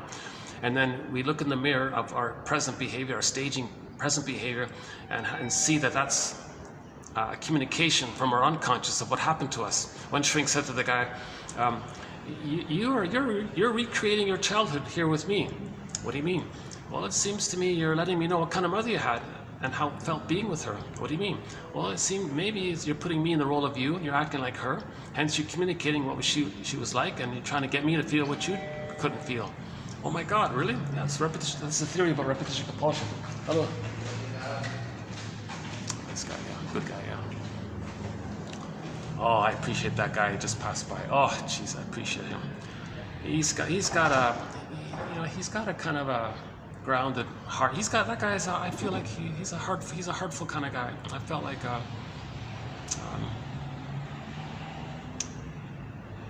he had like a sensitive kind of heart. Like he kind of maybe scanned the whole thing about me and said, yeah, okay, you can do a video here.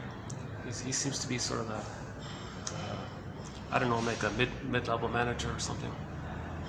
And when the higher manager came by, I double-checked with her. I said, yeah, I heard about it, it's okay. So they're letting me use this on the condition it's during this gap time, like when there's no one around. So if they have guests in there, I try not to go there.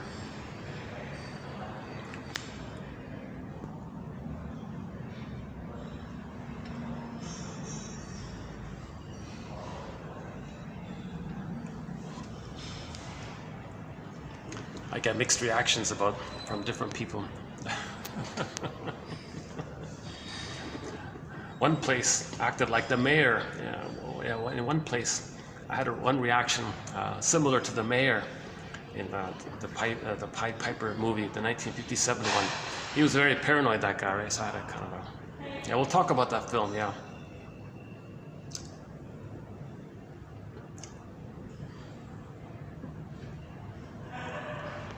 So, okay, the reenactment takes two forms. So the tune is mother shamed the baby. If the child is traumatized before 18 months, he's so pained by the mother shaming him, he projects his wounded soul onto others, identifies with their grandiosity, like the infantile megalomania. It is fueled by his attachment and merging and oneness and identification with the aggressor. So he'll become the shaming mother to preserve his grandiosity. He'll be the shaming mother, and he'll shame himself, but himself is now seen onto others. Okay, so that's one of the stinger personality patterns. So the reenactment takes, so when they replay that record, mother shamed them. So they could, in the present, someone else will stand in for their innocence, so they'll find the non-threatening substitute other, however it is that they're non-threatening. They're seen as safe. However it is that they're safe, right? Then you're going to see how originally when you were a baby you were safe and innocent, non-threatening to your mother. Okay, so you see your lost innocence onto the safe substitute other. So the person in the present, the safe person in the present, is going to be like a theater stand-in for you when you were a baby, let's say. Okay, now that person has identified with the aggressor. So the tune is, okay, with never-ending fiery ardor, they're going to replay that record. The record was mother shamed them. So they've identified with the aggressor. So the mother shamed them. So they're going to replay that record. So they'll play the mother, shaming them, but now them is seen onto others. So they'll shame others, and that's how they replay how the mother shamed them. That's called identification with the aggressor or negative magic gesture. Okay, so it doesn't make sense, right? It's like it's so-called perverse thinking, psychotic thinking. Shaming others to replay how your mother shamed you. Really? Do you think that's going to change what happened in the nursery? No. It's ridiculous. It's not going to happen, right? But the person doing this is meant to observe. Where do they learn this? Like, what is all this?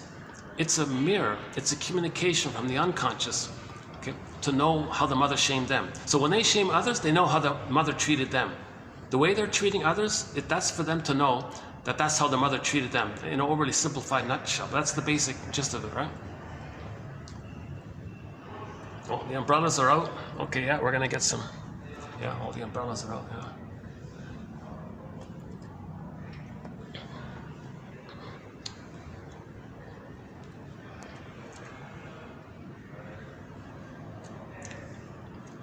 It's on my mind because it takes my shoes forever to dry when it's Everybody's soaked out there, huh?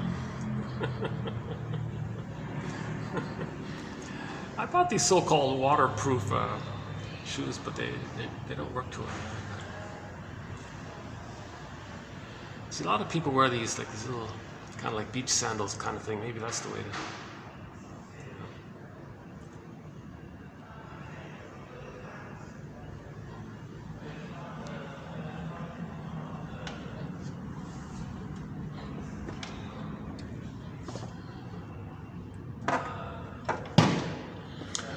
Okay.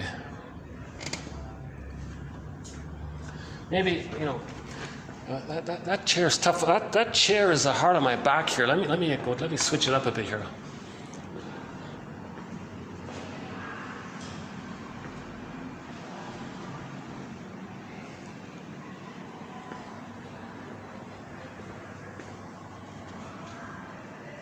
All right, got some chrysanthemums. Is that what they are? Are they real? Looks nice.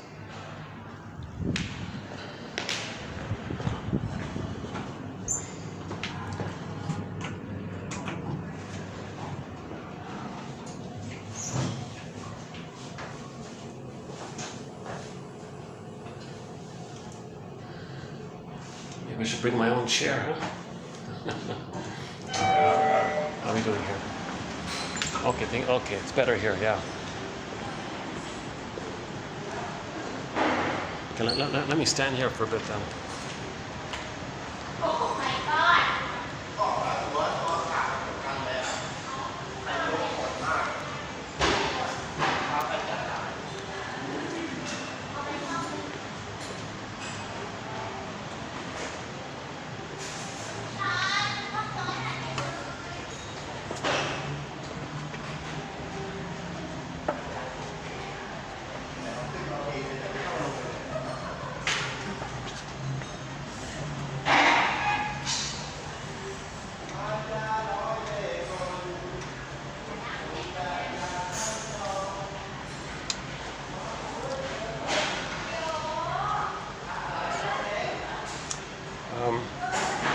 Okay, so we've been talking about the two ways reenactment takes place. The more disturbed, so-called perverse way, troubled way, distorted way, aggressive way, is that when the baby sees his true self onto others, and he holds on to the grandiosity, okay, that means he didn't enter into the post 18 months phase where love, gratitude, seeing the two sides of the situation, empathy, reparation have entered the psychological picture. So in the stinger personality patterns, these more quote-unquote more human side of being human, those kinds of, that area kind of hasn't really had a chance to enter into the psychological picture. Those qualities are sort of an outgrowth, like a natural byproduct of when the child is loved. That's what naturally develops. If the person has a stinger personality pattern, okay, so the main emotions, so the grandiosity is huge. So cynicism will gratify grandiosity. Okay, cynicism, so grandiosity is huge there. They want to devalue others. That preserves the feeling, the one up, the grandiosity, that they're important. So they're always trying to recreate the I'm okay, you're not okay. So cynicism helps with that, right? So hate, greed, envy, spite, vindictiveness, schadenfreude, injustice, collecting. Now, because they can't mourn losses, as mentioned before, they don't have the structure to mourn losses. So enter the manic defenses, one of them being contempt and sour grapes, to devalue, to inflate them. Didn't need you anyway, it wasn't important, so they'll deny that they needed someone to shame, find someone else, kind of thing. And this is so-called pyrrhic victory in this area, but it's not. It's just still acting like the mother, replaying the record, shaming others to replay the mother shamed them. Is that a pyrrhic victory? It's not. They're just replaying it again and again. When they replay how the mother shamed them, they're actually shaming themselves in a way, or they're evoking how the mother shamed them, but they're the active one doing it. But this time, themselves is seen onto others as a defense to not feel how the mother shamed them. But they do feel it, but it's denied to not feel that it's with them. They trick themselves that others are them. They shame others to not feel how the mother shamed them. Then they engage in the primary process thinking of hocus pocus double focus. When the stingers shame others to replay how the mother shamed them, they're going to be reminded sometimes of the pain around how the mother originally shamed them. Now they're feeling pain after post-shaming someone else. Then to protect the mother, because they are her, they'll say that the one they just shamed is the aggressor who shamed them. And they'll word it in a kind of like the mayor words things. He calls a sleight of words. You can see him slipping words around to blame the victim, right?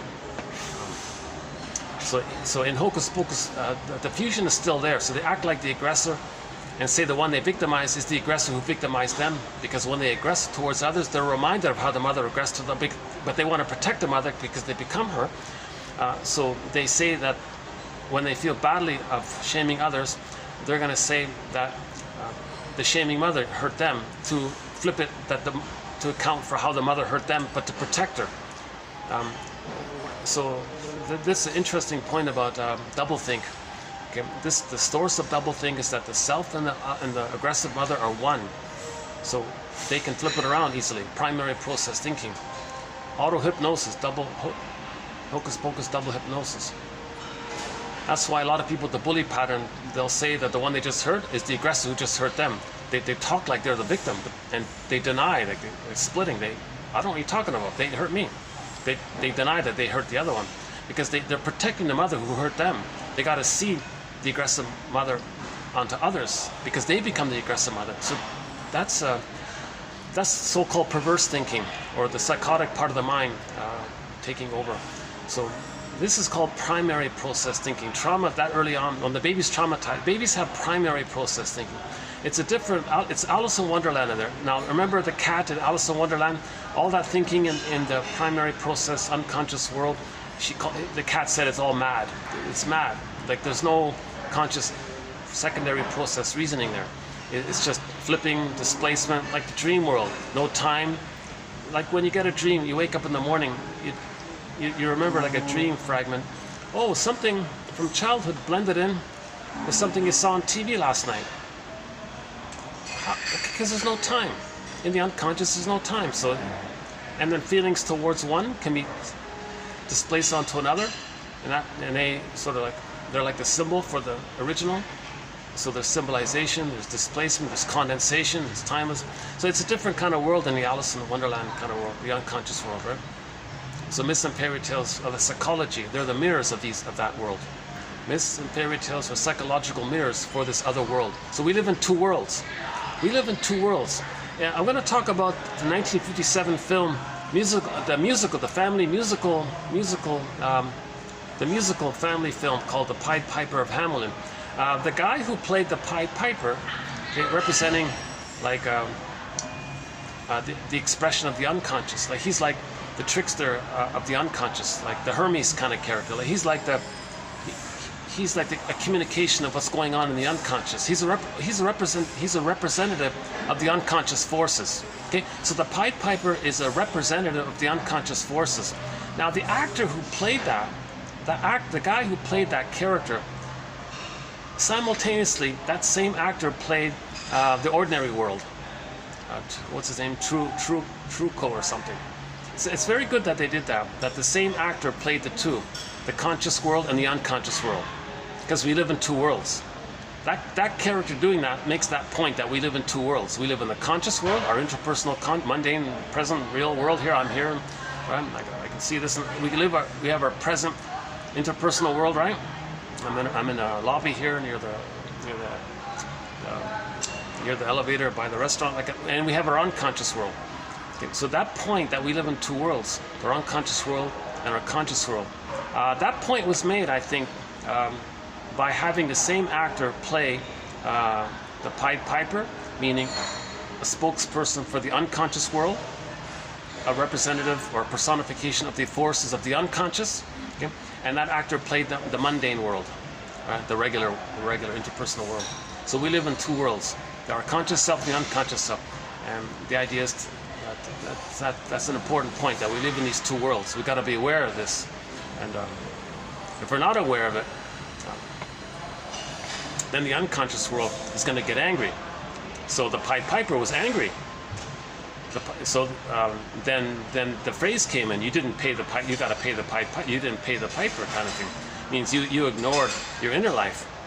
Okay, when that phrase, when he says that, you got to pay the piper now, and they didn't wanna. The narcissistic guy, right? The bully king, the mafia. He's like a mafia, a bully, arrogant. Oh yeah, I forgot. He cheated him. He scammed him. Oh, you really think you can betray your unconscious? You think you can just shame your feelings and shame your soul again and again? I'm gonna rebel. Okay? So the rebellion was the unconscious rebels. Not rebels. The unconscious response, the natural response to when we shame our soul, is that the children were hidden in the mountain. Okay, so the Pied Piper guy opened up this hard granite mountain, this thick. No one can. They had cannons. They couldn't blow up the mountain. Like it was this original thick granite rock. The Pied Piper just magically opened it up. The kids went in. It was all very bright in there, by the way. That's the psychosis. Right? That's the unconscious. It's brighter in there. So the children was zooped. That's a metaphor that our golden ball, our feelings, got lost, got repressed. So when the Pied Piper directs the children into the mountain, opens the mountain, children go in, mountain closes up, and they're lost in there. Okay, they're not physically. This is an unconscious dynamic. This is an expression. A storyteller's expression for what goes on inwardly. Myths and fairy tales describe inwardly. It's a Grimm's tale, right? It's also in the Grimm's tale, right? So it's not some external idea of some person charming people, hurting people. It's not like that. Although the phrase in current times refers to that, that's not really what it means. So people are missing the basic point about the Pied Piper. He's not an actual character in any kind of life. He's not like a con man in real life. It's not like that. He's not a con man. He's just this. It's a technique by psychologists, like storytellers, okay, to describe that there's something that goes on within. That we do have this inner life. Now, so the inner life is that something. So he's like Hermes, basically. So the Pied Piper is kind of like Hermes. Okay, he's just messaging, he's just telling you what's going on. He's just showing you and being a force of it. So he's an emissary of the unconscious. He's an emissary of the unconscious. Put it that way, right? He's an emissary of the id, the unconscious. So the unconscious is Poseidon, let's say. Okay, all that energy created Poseidon. Poseidon says, hey, Pied Piper, you can be my spokesperson and talk to the conscious side, what's going on here. Because I'm angry that, so for example, Odysseus would ignore his feelings. Okay, he would betray his feelings. The machismo does that. The machismo says every time the toxic masculinity attitude, and in men and women, okay, that's a violation of the soul, right? And then the unconscious is going to have like a kind of communication, and the communication is, well, your soul is lost. Okay, so the children zoop down into the mountain. Okay, so earth opens up, zoop down. Okay. Or in the case of the film, it was horizontal. The earth opened up, the mountain earth, the granite mountain earth opened up, and the children zooped in, or like walked in, kind of thing. And then the mountain closed, and no one can get it up. That's a metaphor that something pure, okay, gets repressed. It gets meaning. It goes into the non-reporting brain. It gets recorded. It's there. It never dies. It's just hidden down a tunnel, down a cavern, in a mountain, whatever it is. Locked in a cage, because they were kind of locked in there, right? Okay, but they're not. It's not actual children. It's not like that. It's just representing the innocence. It could be one child. It doesn't have to be a bunch of children. It could just be one child, right? Oh, there's that whistling song again. Okay, I need to distract myself for about 3 minutes, because I reached a point where this tootling thing at the background, I put up with it. I reached that point where, okay, let's go upstairs for 3 minutes. I'll come back down. Luckily, it's the only one song that annoys me, or triggers me for some reason. I gotta figure that out. I gotta figure that out. Why? I'm not sure why that whistling. does that.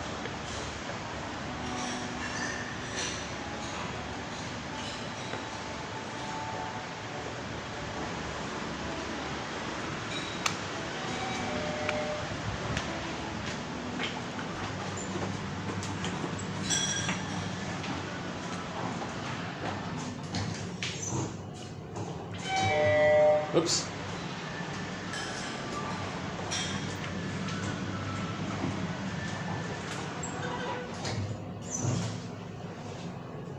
Let's go back to the...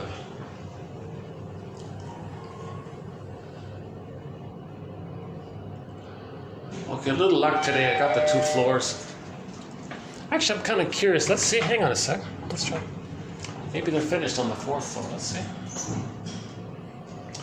There was a meeting up there earlier. Let's see, how's it now?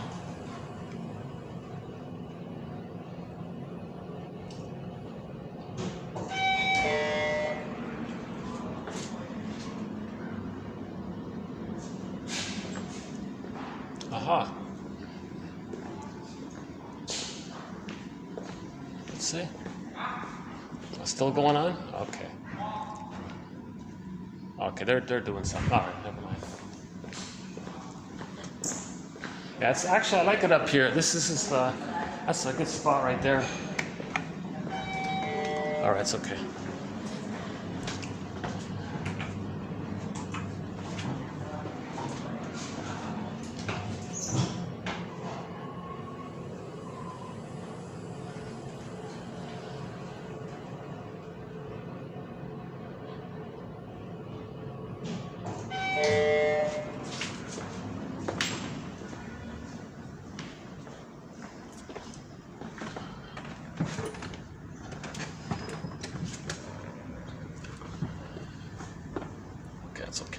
Let's hang out here for a bit.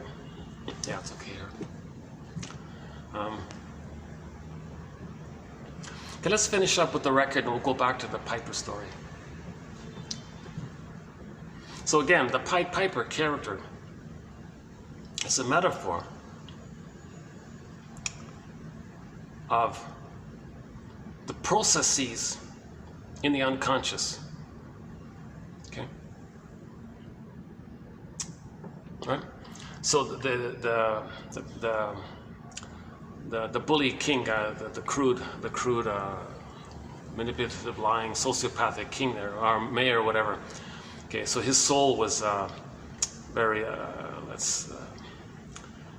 violates the soul because he treats children badly, right? He doesn't let children play. The children had to work all the time. Couldn't really even. Right, so he exploits the children, and he was very crude. Like he gave a little speech about how much he hates children and all this. So he's very disturbed. He's a very disturbed, perverted, perverse thinking, psychotic. Like any of these. If you watch any TV show with some disturbed those kind of crazy people, right? So but he's very manipulative. He can be charming at the same time. He can trick people. He's a master at tricking and lying, of deception. He's scapegoating people, fooling people. He did it again and again. So that's the toxic masculinity, right? As he's doing it again and again, okay. One symbol was that the soul is. The children were lost in the hills. That's number one, right? So one image was the children in another town. So the symbol was in another town, there was a flood and the children had to escape. And the other mayor, the other towns, can you help? Oh, you got to be kidding. So he wouldn't even help the kids, right? So the image is that you have these kids lost in the forest, in the hills, starving, hungry, no food, no clothes, no shelter. And he didn't care. So that's the symbol of the soul like that, right? Now he kept on doing. Now because he does that again and again, okay, something deep in the unconscious is coming up. As a baby, he had enraged oral needs. Okay? So that's the thing with the rats, right? And that's Now he managed to repress it. So the rat's going back in the water, that's the repression. So it started to come up, but he didn't dialogue with it. He didn't understand it. He just said, oh, here's some money, get rid of it. So he just pushed it down. Now when he pushed it down, okay, he's violating, again. Now the piper says, okay, you got to pay the piper here. Just like in the Poseidon says to Odysseus, you got to suffer now. Okay, so now there was an additional, now another dream sequence. Okay, the children were sent into the mountain. Okay, so that's like a, now they're told, like, one version is they're lost in the hills, but maybe they're around or something. But when they're hidden, locked in a mountain, and you can't open the mountain, it's like a deeper kind of thing. Maybe it's like that, right? And then finally,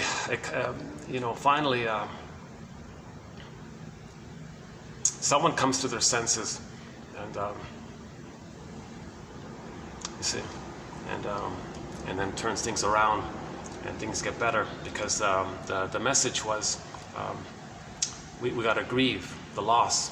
So the turning point was when they lost their children in the mountain. Someone said, you know, there's children in the hills from the other village. Why don't we accept them?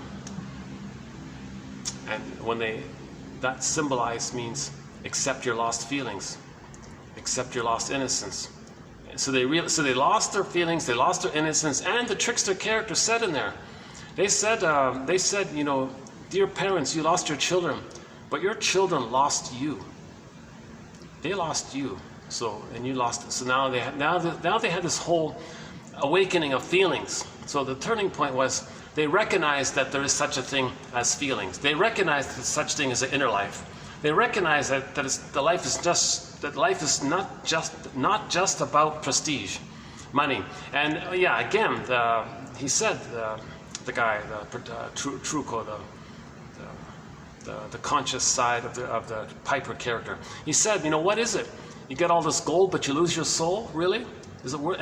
But the mayor guy, oh yeah, what soul? What are you talking about? All I want is status, prestige, and he kept singing the song, how great it is to be number one and not care about children, not care about feelings. And he was kind of ugly behavior, you know, always drunk and alcohol and abusive and you know, all that kind of crude behavior.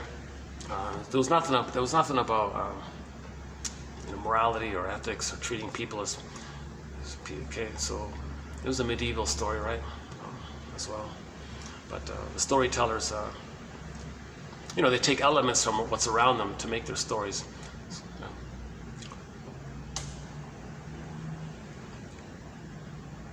So yeah, let's pick up on. It's just this will be my first go at that Pied Piper story. I'll have to come back to revisit it. I just saw it last night by chance. I thought, oh my God, this expression about people being the Pied Piper, they're misunderstanding it. That's not what it means. The Pied Piper character is similar to Hermes. It's similar to the trickster character. He's not real, okay? Because you can see in them, they make it very clear in the movie. You know, he would poof around, and 1 minute he's there, poof, he's there. These kinds of things means it's something from the unconscious, right? Or he could like snap his fingers, an apple would become a snowball or something, right? He can make things appear and disappear. So that means he's from this this other world, this unconscious world, where there's no conscious logic, or everything's illogical, things can flip and morph. And he's talking about the dream world. So he's an emissary of the dream world, the soul world, the unconscious world. We live in these two worlds. And all throughout that play, the conscious version of the Pied Piper, that he was saying things all the time, you know, singing, it was a musical, you know, there's beauty in the world, just look for it. There's more to life than just money, you know. Playing is important for children, school and education. You know, he was talking about that love, that there's such a thing as called love, relationships, and yeah, with his girlfriend, you know, I feel there's a wall there between you and me. What's going on with this wall here? And then at the end, you know, I feel this wall has disappeared. We can connect, kind of thing. Right? And there's the double happiness, the joy of being able to love and share his love with someone who loves him, and she shares the love. There's double. That's the normal connection of, and all of this little, when he sang that song to the children, look, little kids, when you see beyond what you see, and the light of the world. There's a pleasure there. Look for the mystery of the trees and them. There's more to life than just what you see, right? There's feelings. There's an inner life. So you see, so the whole message, the whole theme throughout the film, hour-and-a-half film, was there's this other inner life. Everyone ignored it. Okay, so then the rats represented the symptom of trauma, of like the rats, the oral rage. They bite, they eat everything. They don't care. They're voracious, greedy, right? So everything we think about, we associate like that. Like they said the rats would, bite at the cats, and dogs are afraid of them, and they weren't afraid of the cook. They would just jump in and eat from the soup ladle. Like they were like voracious, similar to the mayor. The mayor was like that. See, the mayor was kind of like that, right? So the rats were like the soul of them, a symbol for a representation for the voracious greed that the mayor guy, right? So he had this voracious, didn't care greed, kind of like how rats behave, like something like that, right? So it was getting too much. He had to repress it. Okay.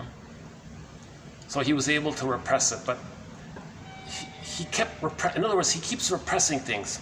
Rejects the children in the hills. Rejects the primal rage that he felt. He rejects it again. Then the children lost the third time. So there's like there's a three pattern, right? And then the third time, the children are zooped down into the granite mountain, and no one can find them. And they're like lost forever, kind of thing. They try to blast open the mountain. They couldn't hear anything. Oh my God, it's really lost. So maybe that was like the third, final. Yeah, that's interesting. Maybe it was like a third. The pattern set in. And people finally came to their senses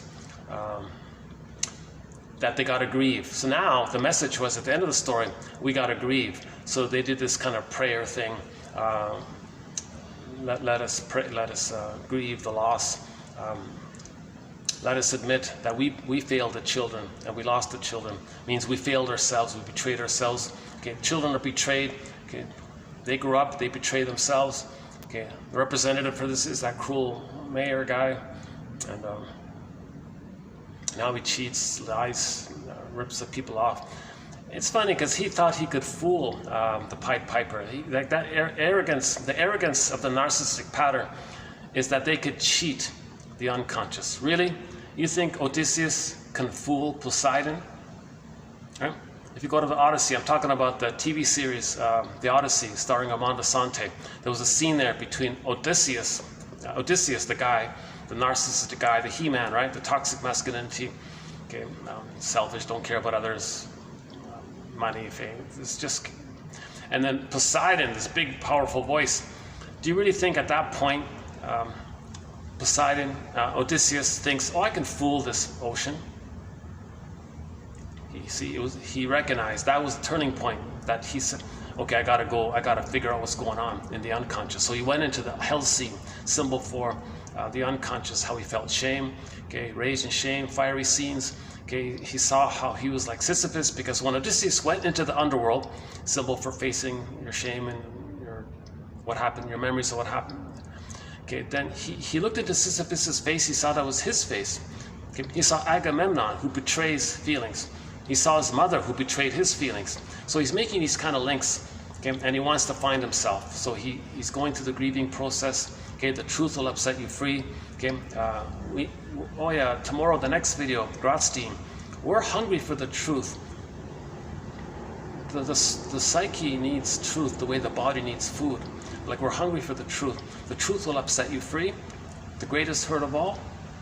The truth will upset you free. The greatest hurt of all. Mother failed me. She failed to provide a secure attachment. So now I've got to forgive her, understand her, be a psychological detective. What happened? She's repeating. Okay, she's intergenerational trauma. She's caught in her repetition compulsion to shame her child, to replay the mother shamed her, because she's spinning her record. She's got a record. The mother's got a record. The father's got a record. They're spinning it around. Okay, the parents are neurotic. Every neurotic is a music enthusiast, but they only have one record. They carry this one record with them everywhere they go. Every time they see a record player, they spin off that record. So the mother may shame her own child to replay how the mother shamed her. That's spinning the record. She's doing this with the fantasy that by spinning the record, she's back at the nursery emotionally, and mother will change. She'll get the love that she needed. It's ridiculous. a mother shaming her baby is not going to heal her soul of how she lost it when she was a baby. It doesn't work like that, right?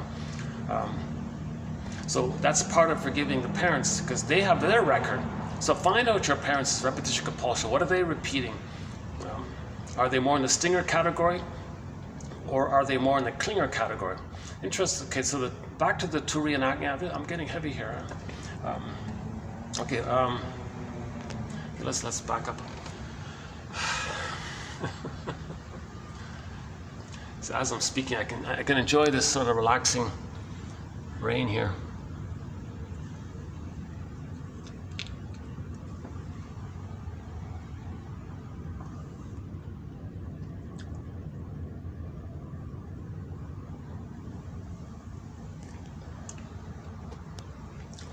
So let's finish up the idea about the reenactment, how it can take two forms. So trauma before 18 months, okay, they have the mindset of I'm okay and you're not okay. Now when they say you're not okay, they're seeing their unloved defective self. They can't accept it. They project it onto others and say that others are not okay as a stand-in for them, because they've identified with the aggressor who shamed them. So that's the more perverse, disturbed, harmful way, where they're chasing the glory of prestige, power, status, one-up, money, greed, envy, not care. Okay, it's this. It's the pursuit of glory. They're chasing for that image of themselves that they had in the nurse, and that they had in the uterus, where they were little god, little king. Okay, and they're pursuing that, and they're addictive. Like it's an addictive thing. Because narcissism is a kind of an addictive thing. The narcissistic dynamic is named after the flower, the little white flower called Narcissus. So there's a flower named Narcissus. That little white flower, I don't know the details, but the article said it can give people hallucinations. Okay, that they linked that idea to the narcissistic pattern that the mayor had in the film, where he had this hallucination. He was he's like the mini god king kind of thing. He was chasing that, and he was willing to sacrifice the children, their souls, in the pursuit of that.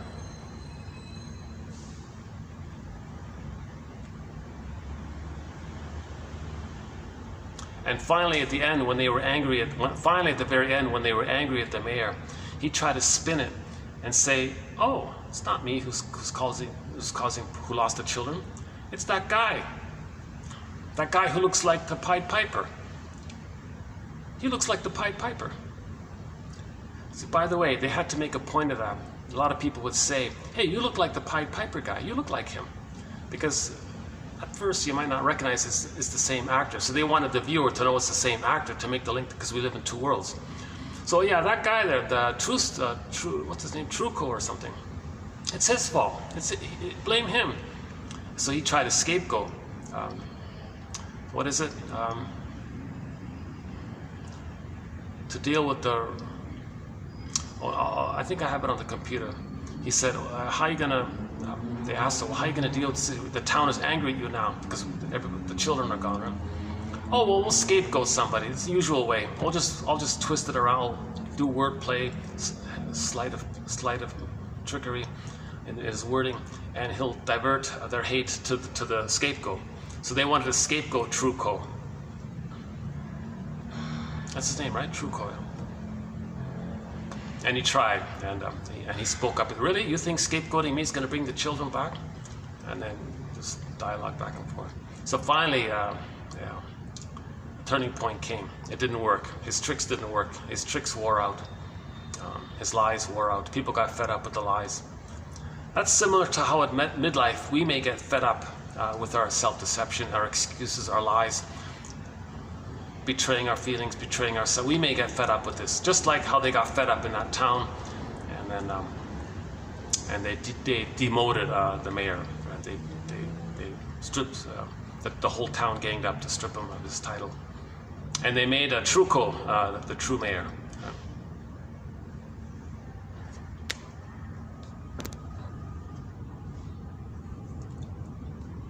That's a symbol for honoring the unconscious.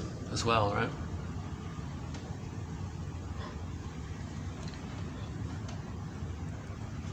And yeah, that Truco was the only guy who could hear the flute music. I mean, he's the only one that recognizes the inner life, the inner soul. Children recognize inner life, right?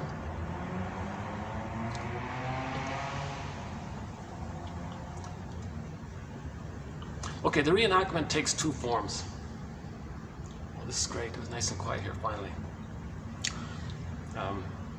The reenactment takes two forms. So we mentioned already the more perverse, disturbed one, where they shame innocent others to replay the mother shamed them. And they're protecting the mother by being her. They can't leave her. They're a mama's boy. So they don't love others. They're mama's boy. They're only married to mom. Okay, psychologically, they're fused there. That's called married to mom in the psychological primary process world. Okay, so they don't care about others. If it's the bully pattern, they want to control them to get a response. If it's the Iago pattern, they want to damage them, to see goodness destroyed, to replay how the mother destroyed their goodness. If it's the narcissistic pattern, they just want to shame them to replay how the mother shamed them. The narcissistic pattern has the mother, but they can't leave her. So they're negative that way. But it's not over the top disturbed like the bully pattern or the Iago pattern, the more disturbed ones. And then of course there's even more further disturbed ones, which we don't go that far that way, right? Now the lower functioning BPD is the fusion between the bully pattern and the narcissistic pattern. The narcissistic pattern, Grotstein says, there's in the lower functioning BPD pattern, it's the narcissistic pattern, the Swiss cheese, where there's holes in it and they fall back, they regress in that pocket, psychotic pocket, to the bully pattern. So the shock trauma is embedded within the developmental trauma. That's the Swiss cheese. Then they become more belligerent. Then they go back. So they go back and forth, hence the chaos of it. Now the higher functioning BPD, they have the template of the original I'm not okay, you're okay, so they might hurt themselves. Okay, so the Stinger personality patterns give up on themselves, the defectiveness of I'm not okay, mother must be seen as okay. Now, if the child can hold on to a soul post 18 months, he's going to hold on to the original I'm not okay, you're okay. Again, all babies begin with I'm not okay, you're okay. Babies, they're born. Mother, I need paradise. No paradise. They're everything, they create everything. Where's their paradise? They think they're defective. Part A. Part B, baby can't parse out where he begins and ends, where the mother begins and ends. Mother's quote-unquote defective, he thinks he's defective. Part C. Title of a self-help book. Do I have to give it me to be loved by you? Morton Keeson theorizes that the child believes that his feelings and needs are a threat to the mother. They bother the mother. They disturb her. She's uncomfortable. So he wants to protect his mother from his own feelings and needs. So he'll squelch them. Okay. So mountain opens up. The children go into the mountain. He feels like the Velveteen Rabbit. Look, mother, I'm a velvet. I'm helpless, like a little doll here. Isn't that safe for you? Doesn't that protect you? Doesn't that please you? I'm non-threatening towards you. I'm like a little, like a doll, like a transitional teddy bear for you to comfort you. Does that please? Does it work? Can a baby sacrifice his feelings? And does that save the mother? Really? Can a baby save the mother, cure the mother, heal the mother, make her be a loving mother? Really? It's impossible. No baby can magically convert a traumatized mother and make her be a healed mother, but he'll try. So in the process, he'll freeze up. So it didn't work. He couldn't save the mother. So you add those 3 points up, baby concludes he's defective. Insult to injury. That's his identity. It's unconscious shame. He's defective. Insult to injury. He violates something when he's got to make it up that the mother's good. That doing of making it up that the mother's good in order to feed safely, now he does something wrong. That's unconscious guilt. Okay, so that's the story of Franz Kafka, the trial. The character was told that he's guilty. Of what? He doesn't understand. And the whole story is about him being bothered, feeling guilty, but doesn't know what. Okay, that relates to the baby feeling guilty, but he doesn't know what. What did the baby do wrong? He didn't do anything wrong. He's just confused. He thinks because he was compelled, he was placed in a painful situation of trying to survive, so he had to hallucinate that the mother's a goddess, but he violated something, so he feels guilty that way. So the guilt is for the doing. Okay. And that's layered on top over the underlying unconscious shame. So you add those 4 points up, the baby concludes with a mind template: I'm not okay, you're okay.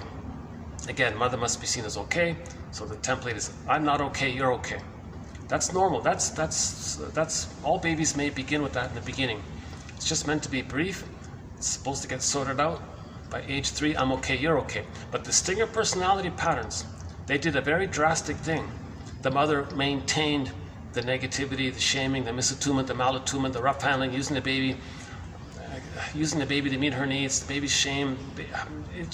They call it now, it strains the child again and again. Then, if it's so much like that, where the mother is really clueless with the baby, or she's hurt herself, then the baby does the drastic thing of seeing his unloved self, of I'm not okay, onto others, and says others are not okay. They hold on to the grandiosity that they're little gods, so they say I'm okay. Identify with the aggressor, to shame them. Now them being the active shamer reinforces the grandiosity of I'm okay, if they're the active shamer, meaning the mother's the bigger god, so he preserves being the bigger god over the little god preserves the little god status, so that acting like the mother cycles around and he maintains and refuels, I guess, his infantile megalomania, right? So that's what he's this loop he's doing. So he'll go through life with that record, shaming others to replay the mother shamed him. So that leads to those various stinger personality patterns. Now, if the child, for some reason, can hold on, he gets enough love to not cross over,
a dreamy-like state, going around it, avoiding it.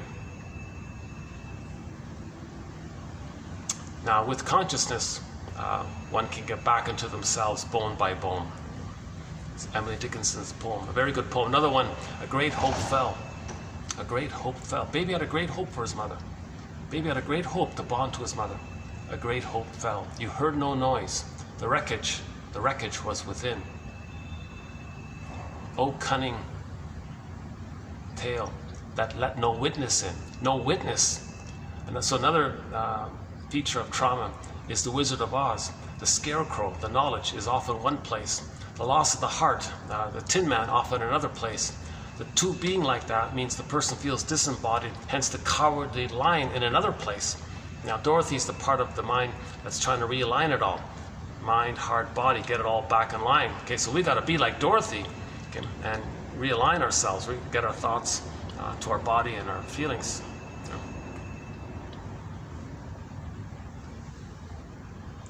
Yeah, I wonder if I should bring the laptop up here. Yeah, maybe I can. Okay, let's get into today's quotes. So let's start off with a little more about this Pied Piper one, and then we'll just do some general quotes about the therapy process and a couple of miscellaneous loose ones. So not bad, we got some solid quotes here. I gotta confess, the recent videos had some gems, some real sparkling, excellent quotes. Oh my God. That one by Hans-Jürgen Wirth, and yesterday was Doris Brothers, that was okay, and a few others. Hedges was okay. We've done some good. There's some good material. There's really been some excellent quotes. We're always adding excellent quotes here. I'm very excited about this collection of quotes. There's nothing like it out there anywhere. The only time ever that I know of that a collection of psychoanalytic quotes was ever compiled in one place is in the book Wit and Wisdom in Dynamic Psychotherapy by Gregory Bauer. But most of that book is Freud quotes, so you scrap that. What you have is just like a teaser. His book, to my mind, is just like a teaser sampler to 1001 Windmills of the Mind. We have way more topics, much more in depth, 10,000 quotes. It's a whole encyclopedia, basically 58 books. If you take Gregory Bauer's book, take out the Freud quotes, times 58, maybe it's something like that. Okay, let's do the Piper one.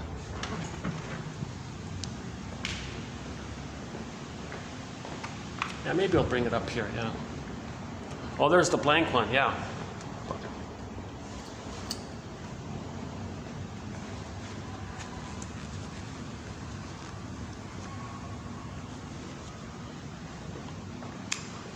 See, here's the smokers area, but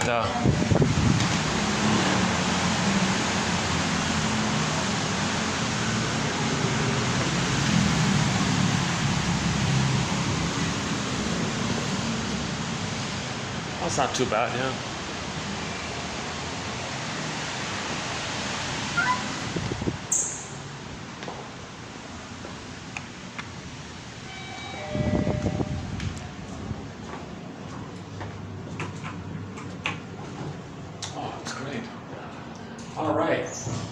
Sunday, late afternoon. All right, this is a good time to come here, yeah.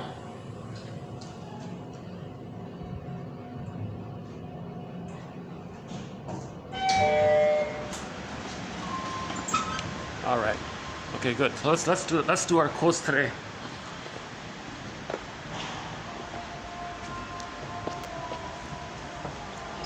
So what we're trying to do is raise consciousness. Oh, the light's we're gonna get some bad lighting here. So what we're trying to do is raise consciousness here. Raise consciousness here. Let's play the first part of our song, Rise, by Harlequin.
Okay, so let's continue to see if we can raise some consciousness here.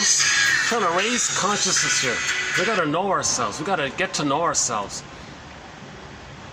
If we know ourselves, then we don't scapegoat the children. Prejudice is cured. Okay, so let's just first acknowledge that the term Pied Piper in regular common usage nowadays, that it's like this. The seduction, it's when someone's misleading you, lying to you, but it's a distortion of the truth. So let's just acknowledge the distortion first. The distortion is, for example, the seduction of the supposed knowledge. It's also a Pied Piper, and it's not easy to avoid its enchantment. So if somebody appears to know a lot, if somebody has a lot of book knowledge, but they're lying at the same time, logical fallacies, like the mayor guy, he knows a lot, he's very articulate, very poetic, and sometimes, so he has supposed knowledge, but it's all lies. It's enchanting, so he's like the Pied Piper, right? Like misleading people, lying to people, right? Another example was riddled with factual errors, gross exaggerations and omissions, and a kind of tendentious reasoning. See, prejudiced reasoning, biased reasoning, right? That evokes comparisons to the Pied Piper of Hamelin, rather than to a latter day Socrates or a genuine leader of youth. So he was talking about some charlatan out there who has this very strong bias, exaggerates one side, he flips things around, he papers over the cracks of his logic, right? With jargon, and because he maybe, I think he's all souped up on meds or something, so he has a very personable, articulate kind of demeanor or something like that. But it's like he starts to say something, and you flip it, and the premise was flopped over there, and you're confused. But then if you can't dazzle them with your brilliance, baffle them with your bull. Right? That's the one college professor said about rhetoric. So people who are very good at this sleight of hand with their speaking, the false premise and logical fallacies, and the best way to tell a lie is to include a few crumbs of truth in it. A half-truth is the father of lies. And that mayor in the film, he was a master at this. He could transfer his shaming, cruel activities onto other and have it split, and believe that the other did the thing that and now he's the innocent. So he co-opts the goodness of others, assumes the others possess his hurtful side, steals the goodness of others, gives others and then flips it around, and then bombastically takes the high road against himself, seen onto others. And so he flips it around like that. Okay, so people who can do this, tendentious reasoning. Okay, so all these logical fallacies out there, red herrings and straw man arguments and equivocation, and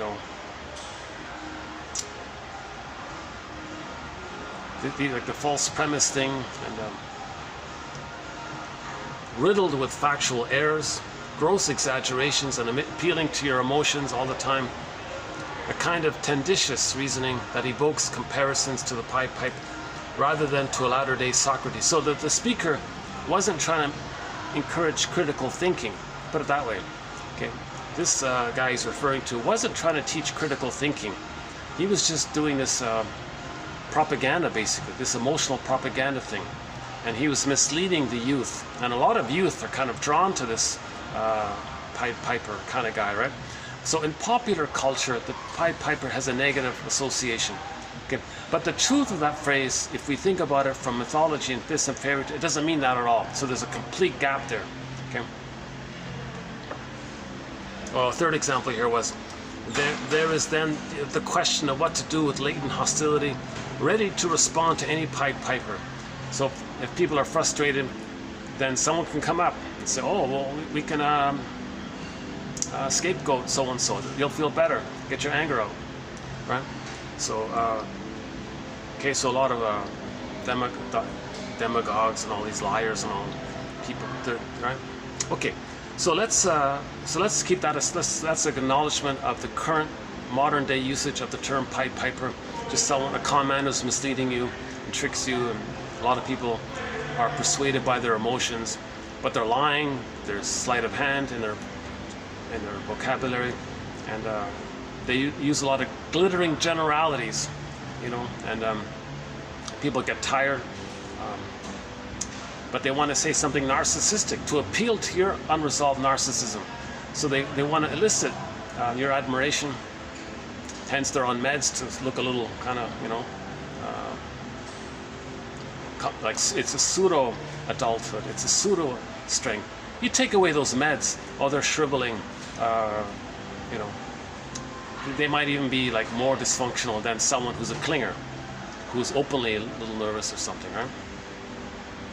People don't want to see that's the thing, right? A lot of people, maybe it is the age of narcissism. So many people are drawn to, and they don't care. Don't you know the guy's, he's souped up on all these meds? Don't you care? Oh, I don't care. He gives the impression of narcissism. I can vicariously see my unmet need for narcissism through them, and I'll follow them because I have, through my vicarious identification, I can feel important. But it's a trick. You're betraying your soul. The children are, you're sending your baby into the forest and starving and the hungry. Don't you get? No, I got to get my narcissism. You're betraying yourself. Okay, so now finally it gets to a point where, okay, I can't do this anymore. So at the end of the movie, they made the turnaround kind of thing, the healing point. It's like a moment at midlife. You go, oh my God. It's something like that, right? It's a moment at midlife when a person goes, oh my God, I've been chasing this false belief that I'm so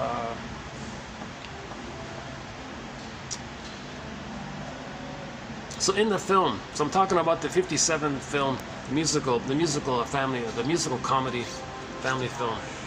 It was all done in rhyme, by the way. In one, so I got 3 quotes from it here. Okay, in one scene, somebody approached the Pied Piper and said, "What are you? What manner of man?" So how do we describe the unconscious? If he's a spokesperson or representative or an emissary of the unconscious, if he's like Hermes from the unconscious, he's like a character that expresses the unconscious forces, what's he gonna say? He said, figure it out as best you can. I'm a juggler. One night, one might say, I hold the night and the day of light in a world in such a mess. See, so he's the paradox of that there's a healing energy, but there's a restriction. So the consciousness, the back and forth with the consciousness. So, oh yeah, Hermes, yeah, light, dark, and day. So there's like a dialogue between the day and the night, conscious, unconscious. There's a Hermes. So he's the juggler, trickster, Hermes. These are all kind of all these kind of Joker kind of characters, right? I'm a juggler, one might say. I hold the night and the light of day. So natural forces. He's talking about natural forces in a person. There's an innate drive for healing. There's an innate drive processing of healing taking place, the search for wholeness. Okay, so he holds the unconscious and your unconsciousness. He's trying to balance your unconscious and conscious, make a link, and try to sort things out and have a kind of bridge there. He's a bridge between the unconscious and the unconscious. He's a juggler, so flipping things around there is a kind of attempting to be dialectical bridge kind of thing. Okay, in a traumatized person, in a world meaning a person who's traumatized. We're homo traumicus. I juggle it here, I toss it there, I take from the foul and give it to the fair. So the foul is the narcissism, the fair is the children. Okay? The soul. So in the unconscious force, the life energy devoted to the grandiosity of the trauma is trying to heal the trauma, make a person conscious so that the life force can go to the fair, to the soul. I take from the foul, give to the fair, like inwardly. Right? I take from the foul thinking to the wounded fairness. So he's trying to heal the fairness, right? Okay, now the land version of the Pied Piper, Truco said to the people after the children were lost, our hearts must find a way to accept the bitter fate of all who failed to pay the piper, who ignored their soul, who betrayed themselves. When you fail to pay the piper, it means you think you're more powerful than the naturality, the natural energies of that's taking place, that's trying to heal you. I don't want to heal. I'm above it all. I'll just be a narcissist. I'll just be a playboy. I'll be a Don Juan. That's above it all. You're not paying the piper. So in Peer Gynt, we saw what happened, right? In Narcissus, soul turned to stone. Didn't pay the piper. Narcissus didn't listen to Echo. Narcissus didn't dialogue with Echo.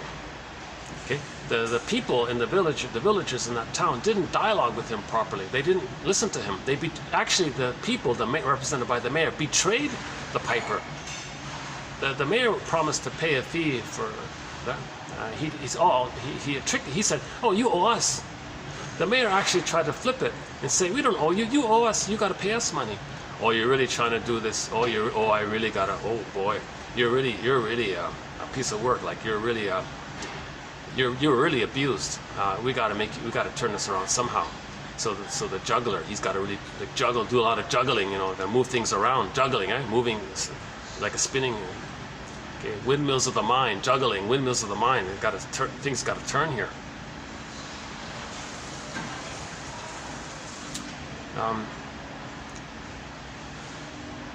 So because people betrayed the soul, they lost their soul. You lost your children, a heart-wounding blow, yet they lost their parents long ago. So we betrayed ourselves very early on. We're homotraumicus.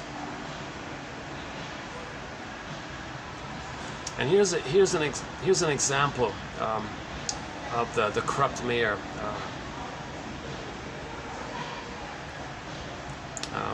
acting like a bully, right? Now the town is enraged at the mayor, right? Hey mayor, they're all hating it. They're all angry at us. Oh, don't worry. We've done it before. We'll do it again. We'll manage them. Do you have a stratagem? It's as old as kingdom. I know it by rote. To escape their wrath, escape the goat. Scapegoat. Who? And the name? Truco. They're gonna scapegoat the innocent guy. Right? Actually, here's another one. I didn't post it here, but hang on a sec. So here's an example. I didn't include this here, but here's an example of the rhyming that takes place. So the mayor was saying to his buddies there, "Gentlemen, gentlemen, such trembling emotion. Let's drink a little soothing potion. For such lack of faith, you'll soon atone. I was not made mayor for my beauty alone."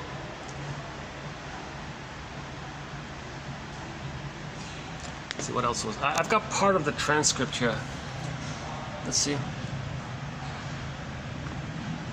Somebody posted there's a few typos in it, but there's some. Yeah. So Truco was saying, the children need to learn and play, to dance and sing in the sun of day. The council's mad with envy and greed, cherishing things of no use or need. A banner. Yeah. So children in despair. Songs outlawed. Play. Okay, so he said children can't play, gotta work, children, you gotta work. So he was cruel to the children.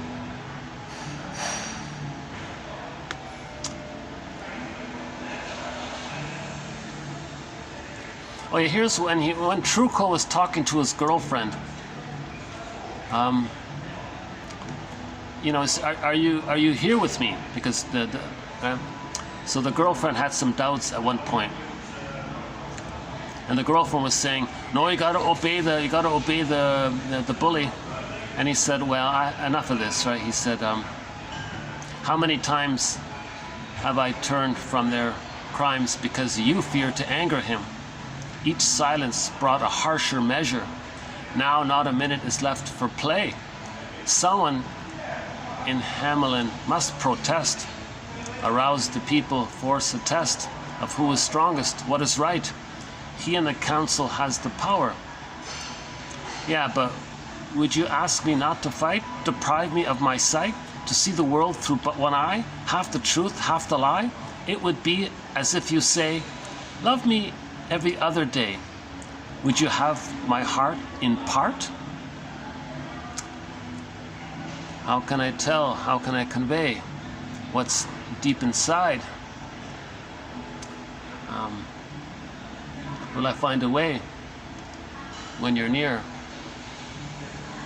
There's a wall between us, yet unbroken. When you go, then I know what I might have explained remains unspoken. How can I tell you? How can I reveal what I hope someday you may also feel? If my heart could impart every secret it knows, you'd know how I love you. I hope you could see the things the way I do. I mean no harm to your father. My only desire is to right what's wrong and to have you believe in me. If my heart could impart every secret it knows, you'd know how much I love you.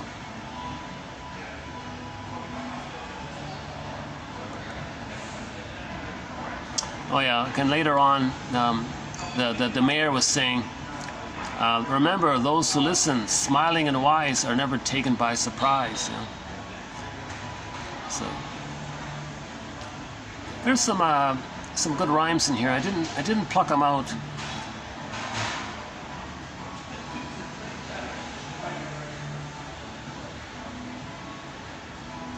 Oh yeah, he always thinks there's a conspiracy. Yeah, here's the paranoid part. When the neighboring village was damaged with floods, all the children, the rats in that town escaped. He thought that the neighboring guy deliberately destroyed his own village for the sole purpose of releasing the rats that would eventually make their way to his town. He thought, that's how paranoid the guy was, right?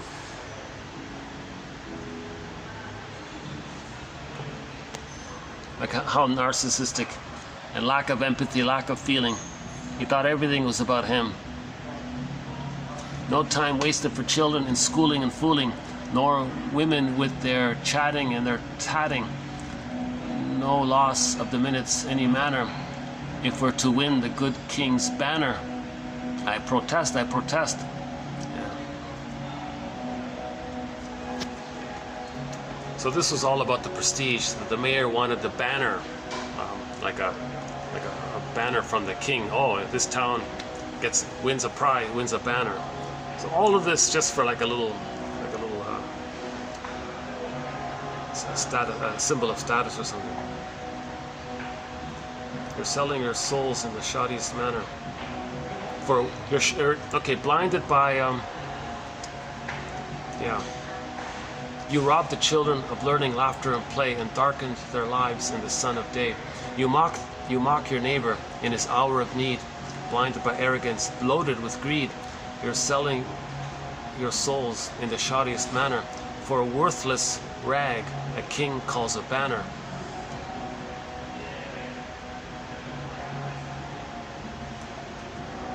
Oh, here's the prestige song. Yeah. Okay, so he sings a song about how great it is to be a narcissist.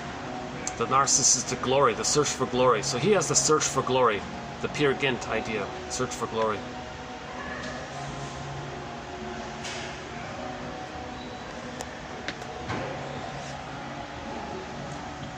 Yeah, he does a lot of proclamations. I have a proclamation. I have it.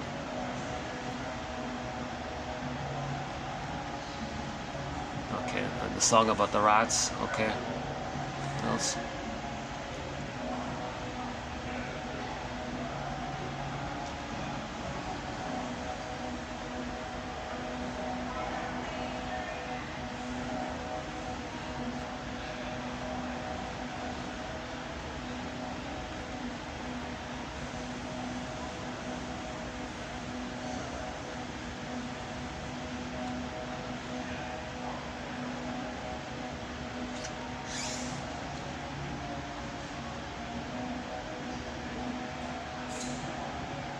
Yeah, so he didn't.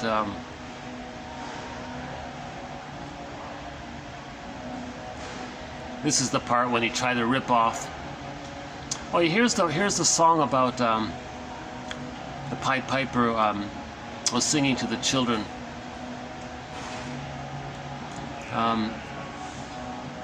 And the magic power in the smile you possess turns the frown upside down for you. You will find it easy, for all you have to do is tell yourself you know the secret.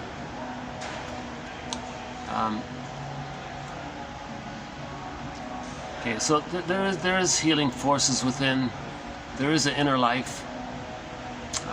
There's something in you that's healing. That's the secret.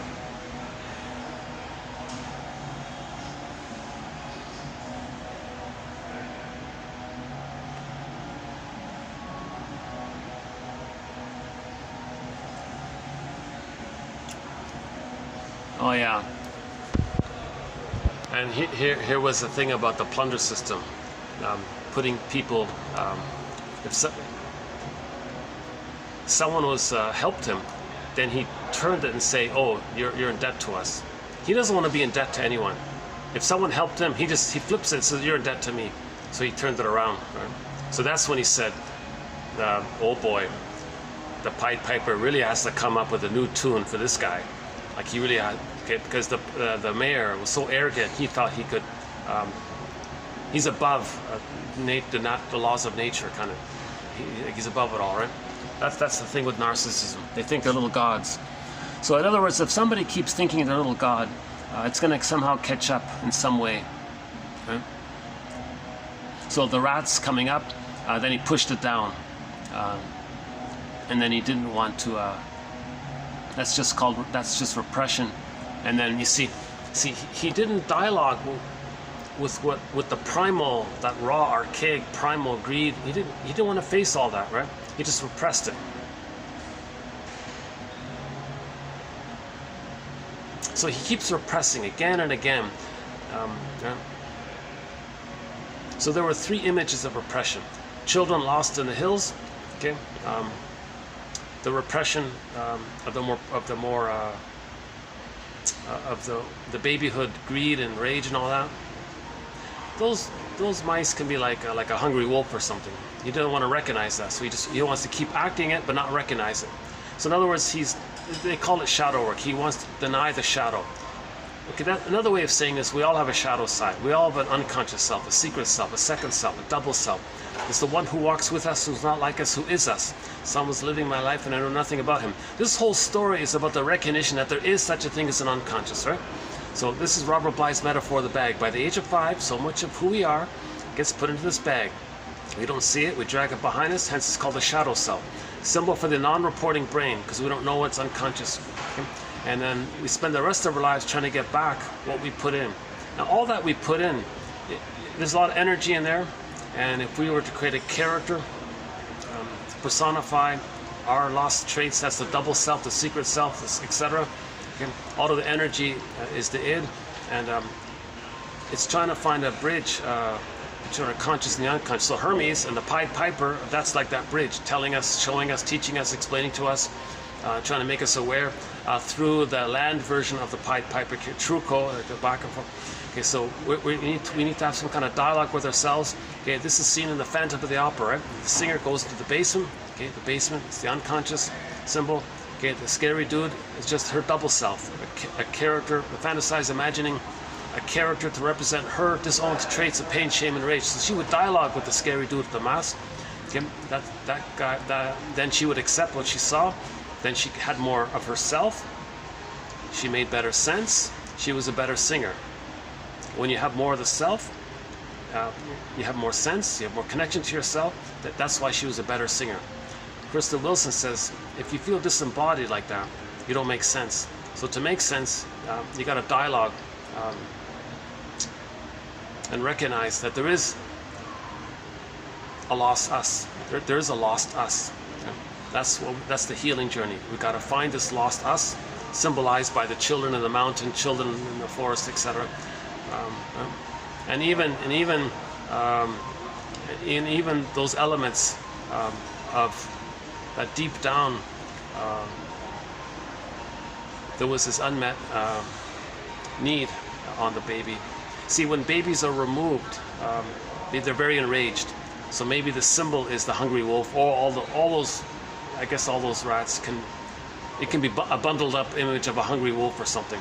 So we got to recognize, and this is seen when we say others are hurtful, and they have the slogan of my greed or your greed. So somebody with the slogan my greed or your greed, okay, that's the shadow that you see, and the awareness of that is when the rats came up, that they think it's my greed or your greed.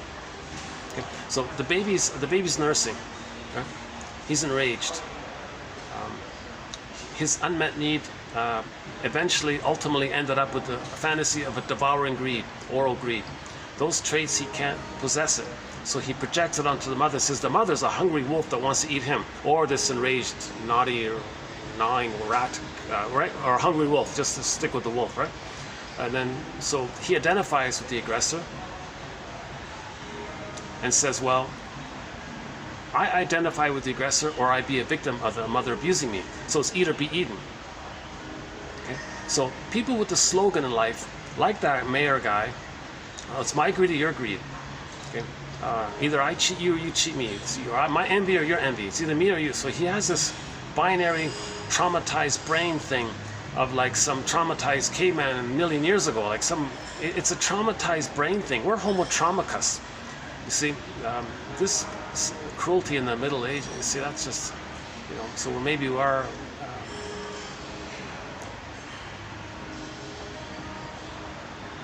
we're trying to heal, right? But we're destroying the planet at the same time. So we got to be conscious to have a balance of not destroying the planet and raising consciousness. We can't just treat ourselves better during the temporary time we're plundering. What happens when all, so we got to have some kind of balance here. Okay.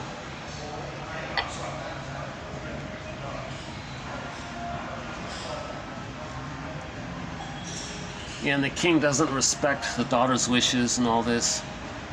He ordered her to marry someone else. So again, another symbol of denying the feeling self.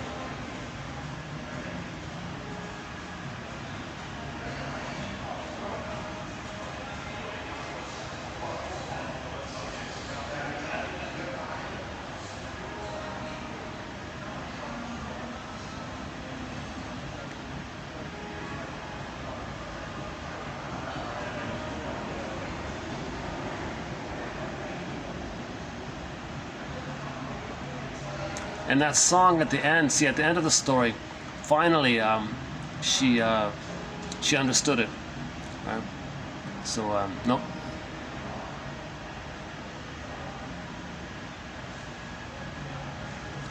What the piper will do to us? No, what we've done to ourselves. So it's not, the piper didn't do anything to us, it's what we have done to ourselves.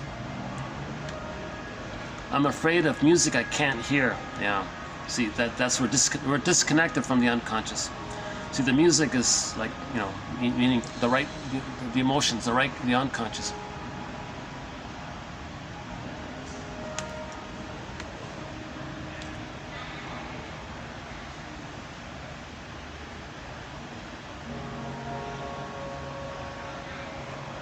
All this grief, all is woe, no more gladness.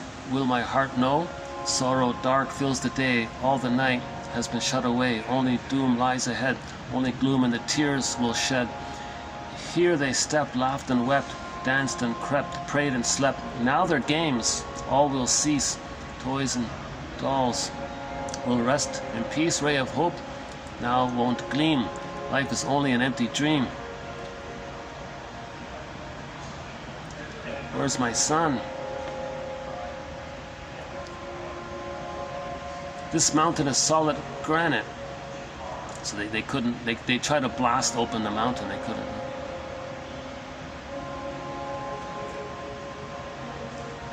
And the king's emissary was at that point in this scene here. And he thought it was a conspiracy. Another paranoid guy who didn't believe in the feelings, right? There's trouble in the air. The people are waiting in the square. Eh? Oh, of course. Well, I'll be there. They know that they can trust their mayor. To do what? Yes, what? What can you do? Quiet, stop squealing and squeaking as if you're rats. Remember, you're bureaucrats. We've done it before, we'll do it again, we'll manage them. Do you have a stratagem? It's as old as the kingdom, I know it by rote. To escape their wrath, escape the goat, and the person, Truson. The guy there, eh? No, you can't do that. Who's the cause of your misery? Okay, now he tries to trick the town to believe that Truson is the guilty one, not the mayor's greed. Truson was all the time trying to help people, you know, be aware of the unconscious, and to listen to the piper. Listen to look within, to look at your patterns, to look at your feelings.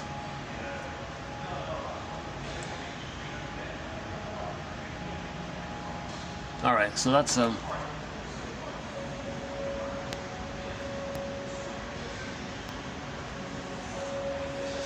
I'll just leave it there then, I guess. I'll update this one about the Pied Piper.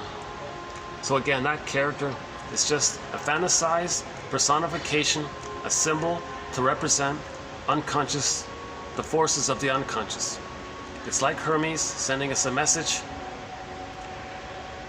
Okay. It's not literal. It's not actual. Okay. The three repressions. So the children lost in the hills, children in the mountain, and then the more deeper one, the rats went. So the water, so the water is the unconscious, right?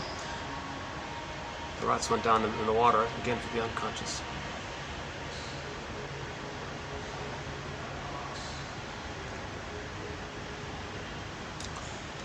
Okay, next one here is about. Sorry about the lighting here. Can I get it brighter here? Just a second. I always get this at night. Yeah, sorry about the lighting here. Hey, wait a minute. Is that better? A little better?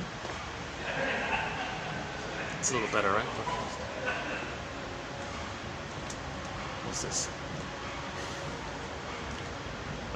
Okay.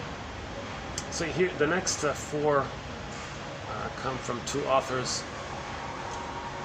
Just talking about the therapy process, just in general terms. But I thought it's not bad. Insight and relationship. Oh yeah, so the debate was, what heals? The insight, the shrink gives an interpretation, or is it the relationship? Which is it? He says, come on guys, it's both. It's not an either or, it's a both and. It's the relationship and the interpretations. You need both. The yin and the yang. The yin and the yang. The relationship is the yin and the insights are the yang. It's both. It's yin and yang. It's not an either or thing. Insight and relationship. Okay? So yang and yin in this case. Yin and yang. Relationship and insight, that's yin and yang, are inseparable, mutually facilitating forces, each potentiating the other, each... Jesus, it's so light here.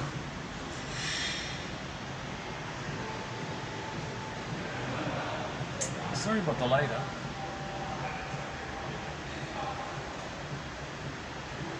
Oh, yeah, that's a little better. What's this? If I do this? Okay, let's do this.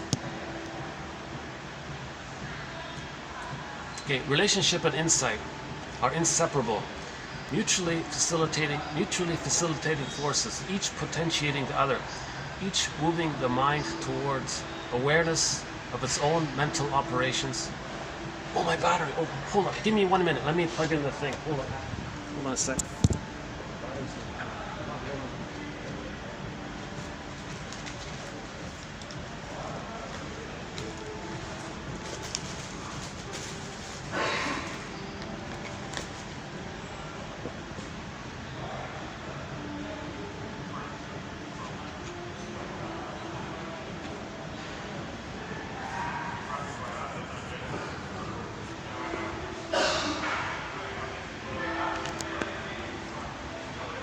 Get it? 1 second. It's going to give me a pop-up window here. There it is. Okay. Alright, so it should be okay, I think.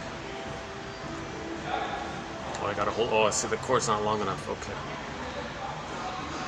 Insight and relationship are inseparable, mutually facilitating forces. How about this? Does it show up here? Each potentiating the other, each moving the mind towards awareness of its own mental operations and towards the recognition of the other as separate, distinct from rigid and preformed representations and alive with new potential. See, in transference, you're seeing people in a rigid way. It's inflexible.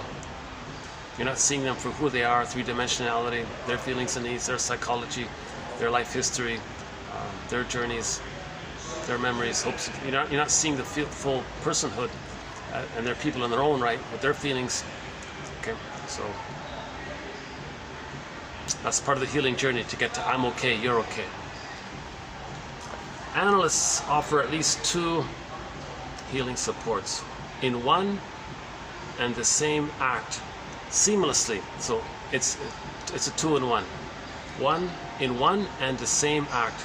The analyst provides insight by making the unconscious conscious, and second, simultaneously serves a developmentally crucial relational function. Okay, so they're resuming development. The therapist supporting the person's development to raise his consciousness. At the same time, he's a positive object. Recent neurophysiological work suggesting the alteration of the analyst's unconscious associational network. Yeah, so you see, the unconscious, they're very tight. In the unconscious pocket, the memories are very tight together. So we want to kind of thread them to the consciousness, right? Recent neurophysiological work suggesting the alteration of the client's unconscious associational network as a result of free association and interpretation, a new experience with the therapist, and the internalization of the analyst's attitudes and functions.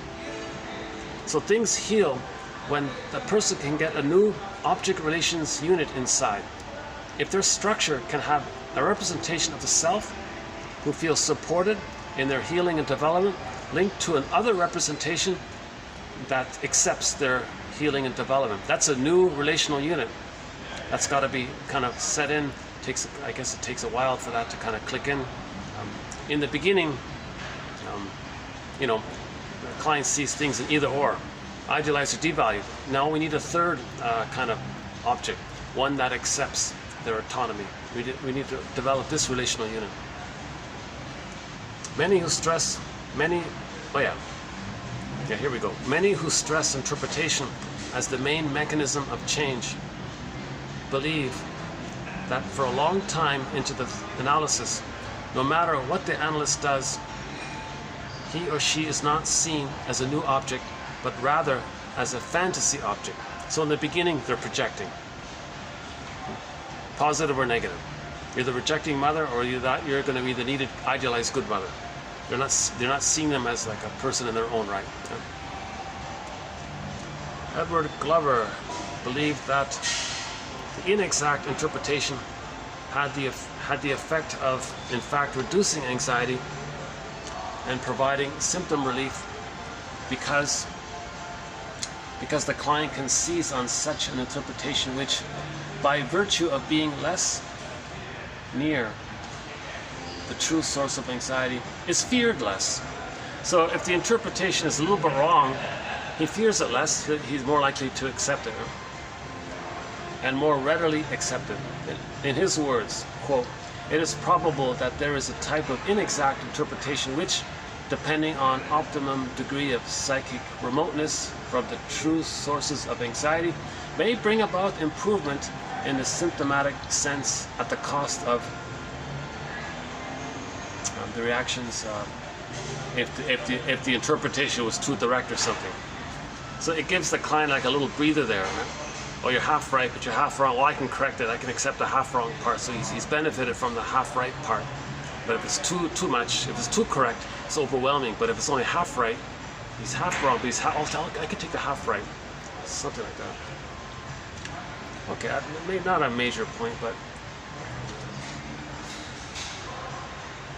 okay. So we talked about repetition compulsion. The repetition compulsion activates the internal world of the client, requiring unconscious fantasies, wishes, and internal objects to be externalized into the transference and the external world. So in the repetition compulsion, this intrapsychic society is going to be superimposed into the present world.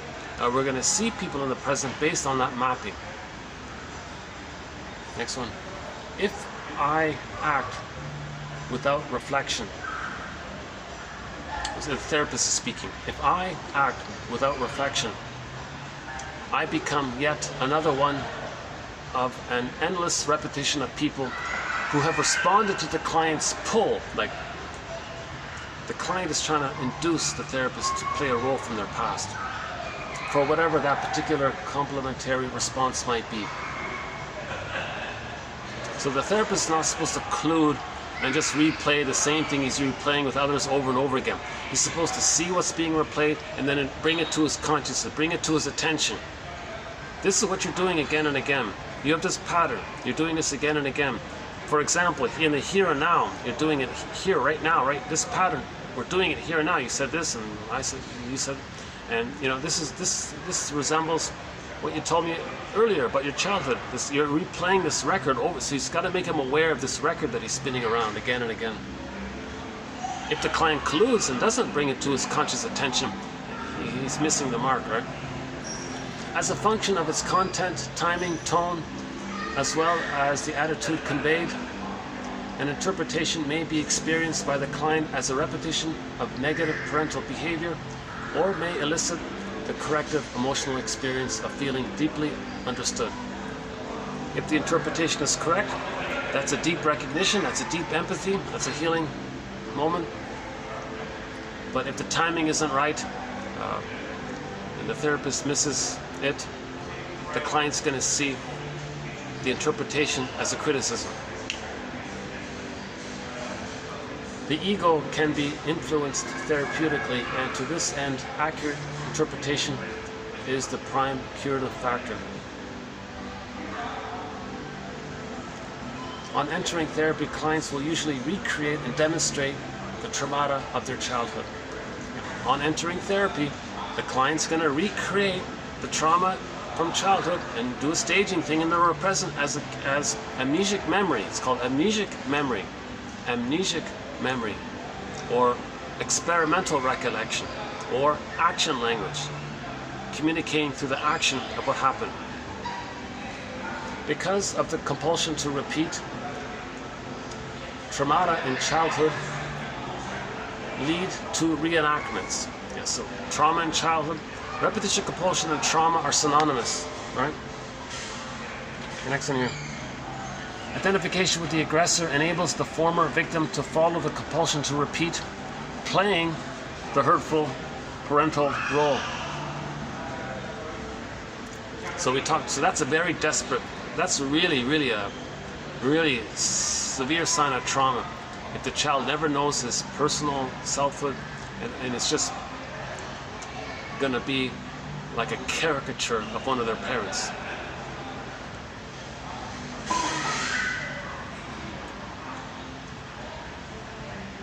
So in identification with the aggressor, instead of being the passive child, they're going to be the aggressive parent. Others will play their passive childhood state. They'll shame others to replay them, others shame them, because they're spinning that record talked about earlier.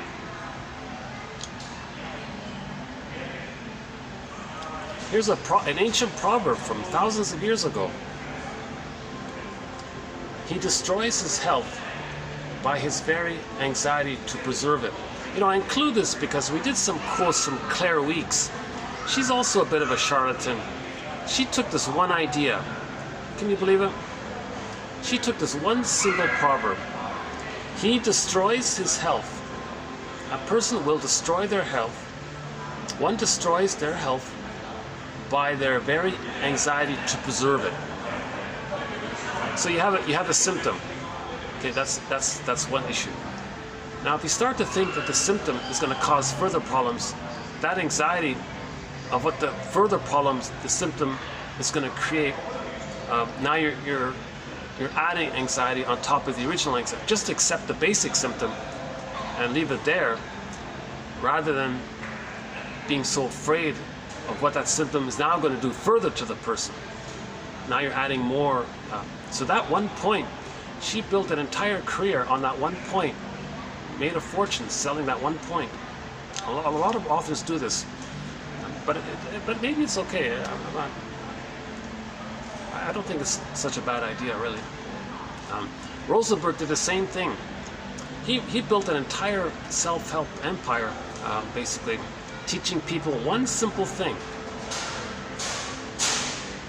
One simple thing, that as a child, that when we're children, we have needs. What are those needs? What are those needs? Let's name them. So name them. Okay, safety, connection, play, communication, etc. Right? When those needs are met, the child feels pleasant and all's good. If those needs are not met, we're going to feel, and you name the feelings. Okay, angry, scared. That's it. When you're triggered, when something triggers you, just identify. Name the original unmet need and the feelings that you're now feeling that have been triggered up.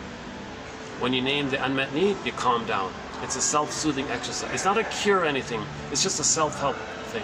Okay? So it's amazing how someone can build an entire self-help career. And the condition is they have the charismatic personality. Right? So if somebody has some kind of charismatic personality, all they got to do is sell one little idea, and the rest of it is just storytelling and the cult thing, the guru thing. Grotstein, yeah, we got a lot of good quotes from Grotstein. Truth is as necessary for the mind as is food for the body.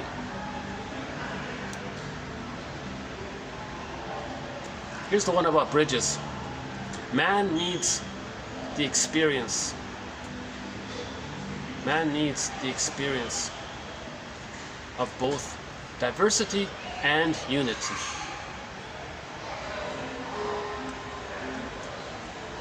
We delight in the miracles and infinite diversity of nature and the world, on the condition that there is also communication across the divides, bridges.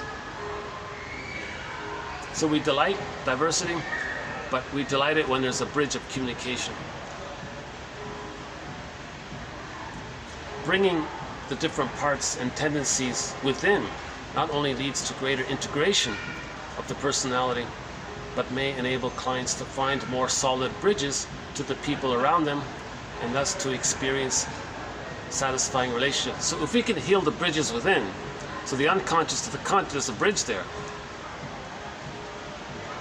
You pay the piper properly when you respect that there's a bridge there. Now you're okay.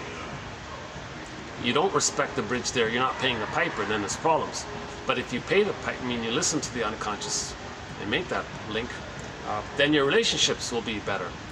The more you know yourself, the more you know others, the healthier your relationships. The less you know yourself, the more you're going to project, okay? And then the relationships are troubled by that, right?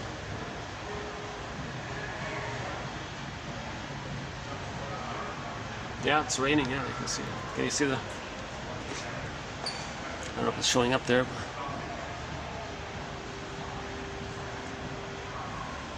We play a song called "Rain" by Jose Feliciano, where he says, "Listen to the falling rain, listen to it fall, and with every drop of rain, you know I love you more. Let it rain all night long. Let my love for you grow strong. As long as we're together, who cares about the weather?" Anne Murray does a very good cover of the song "Rain."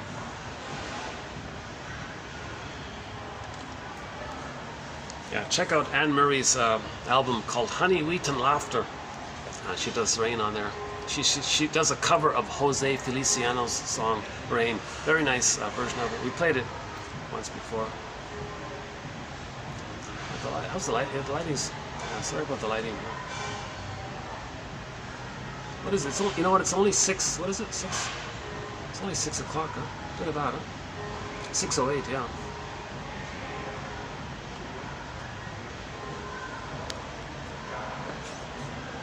What are you? What manner of man? Figure it out as best you can. I'm a juggler, one might say. I hold the night and the light of day in a world that's such a mess. I juggle it here, I toss it there. I take from the foul and I give it to the fair.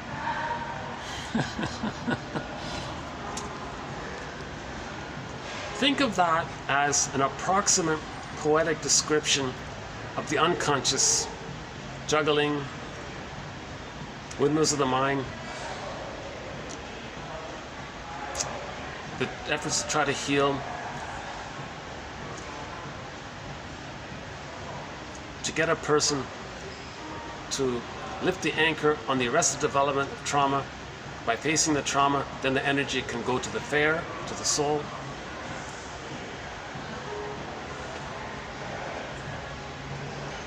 Yeah, this one here about the stratagem, the scapegoat one, it's as clear as it can get, right? Oh no, you know what I thought was a pretty good one? The scene where he tried to cheat the piper and to tell the piper, no. So the deal was that the king was supposed to pay the piper a fee. Right? So when it was time to come, no, we have some legal paperwork here that says you owe us. Oh boy, you're really a doozy here. But that scene where he tried to trick, that's like an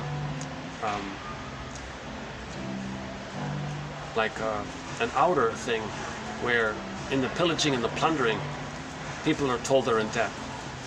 So if people hand over their stuff, well, you're in debt. I'm not in debt to you. You're in debt to me. Like they flip it around. You see, that's trauma. This flipping, this constant self-deception is because the child wasn't loved to have a sense of self. He's in this chaotic thing of the baby being blurred and one with the mother who shamed him, and he can't leave her unless he's loved. But if the baby's traumatized, he can't leave her. That leads to all this double thing. You see, so we're homo traumicus. Because if babies are traumatized, if babies' souls are plundered and pillaged, if the babies are given if a person is given emotional poverty, they identify with the aggressor, then they create poverty outwardly, exploit and pillage outwardly to replay what happened to them emotionally with him. So the outer becomes like a repetition compulsion enactment of the inner issue. Heal the inner, the outer is healthy. Okay. So we got to heal the inner, heal the soul. Okay. Forgive the parents, heal yourself. Understand the parents, know their psychobiography. I mentioned earlier. Become a psychological detective to understand that our parents are traumatized and they're repeating something. So that's a little bit of compassion right there. They're victims of the plunder system. Understand the plunder system. Okay, that started 10,000 years ago. So we have a thread on that, right? How are we doing here? Yeah, I'm wondering what it might look like at the Italian restaurant. Oh no, they're open. The upstairs is open. The rooftop is open. Should we take a peek? Let's see. What else is here?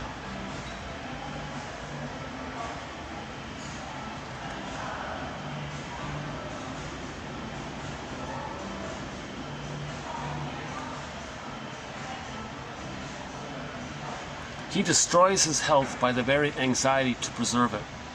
Yeah. So that's stress on stress, right? You got the basic stress from your symptom, and you're worrying about the symptom. If it creates more stress, well, now you're really hurting yourself, right? So that was the message of Claire Weeks, and she's a charismatic speaker, just usual sort of storytelling. Look at me. It's just really amazing. You have one little idea. If you're charismatic, you can create an entire career selling it. Right? So so what about the symptom? Sarno says the symptom is a conversion of the feelings that we're not accepting. So the image is water to ice. So ice is a conversion, right? The water converts to ice. So imagine that for the feelings. Okay? If we can't feel something or know something, Mother didn't allow it and shamed us for it, the body bears the burden, hence the physical symptom. So it's hardened like ice. So you recognize that the symptom is the repressed feelings. Okay? So now you work on what are those feelings. Sarno says, well, let's rage at the mother for shaming you. That you had an eating with the mother wasn't meant you were enraged. Make that link to your symptom. Your symptom is an expression. Your symptom is telling you that you were enraged at the mother for not meeting your needs. That symptom is telling you that. He says most symptoms are that. If you go to, so John E. Sarno, yeah, is the lead on this idea.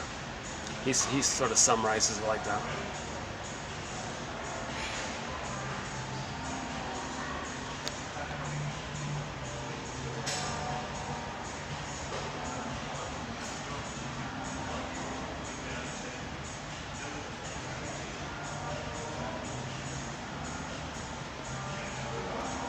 I guess that's about it. Okay, if I unplug this, the battery will cut out in a minute, so maybe I won't go upstairs after all.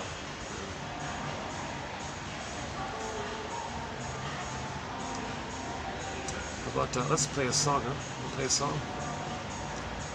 Let's choose a song. Let's see.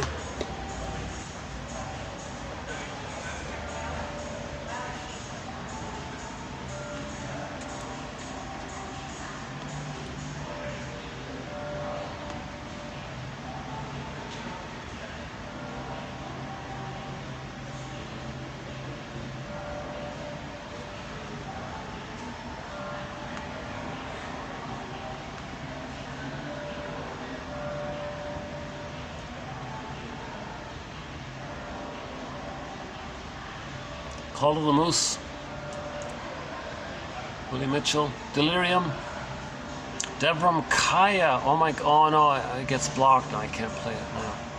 Some songs they don't, YouTube blocks them, That's too bad.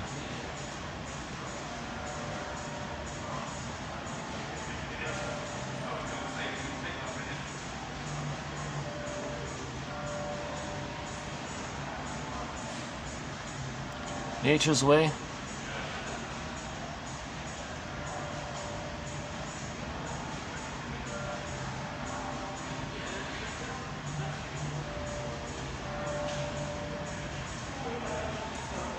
Okay, let's just play Nature's Way then. This is Spirit, the band Spirit.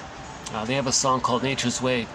This is a cover of that song by Christopher Cross, Nature's Way.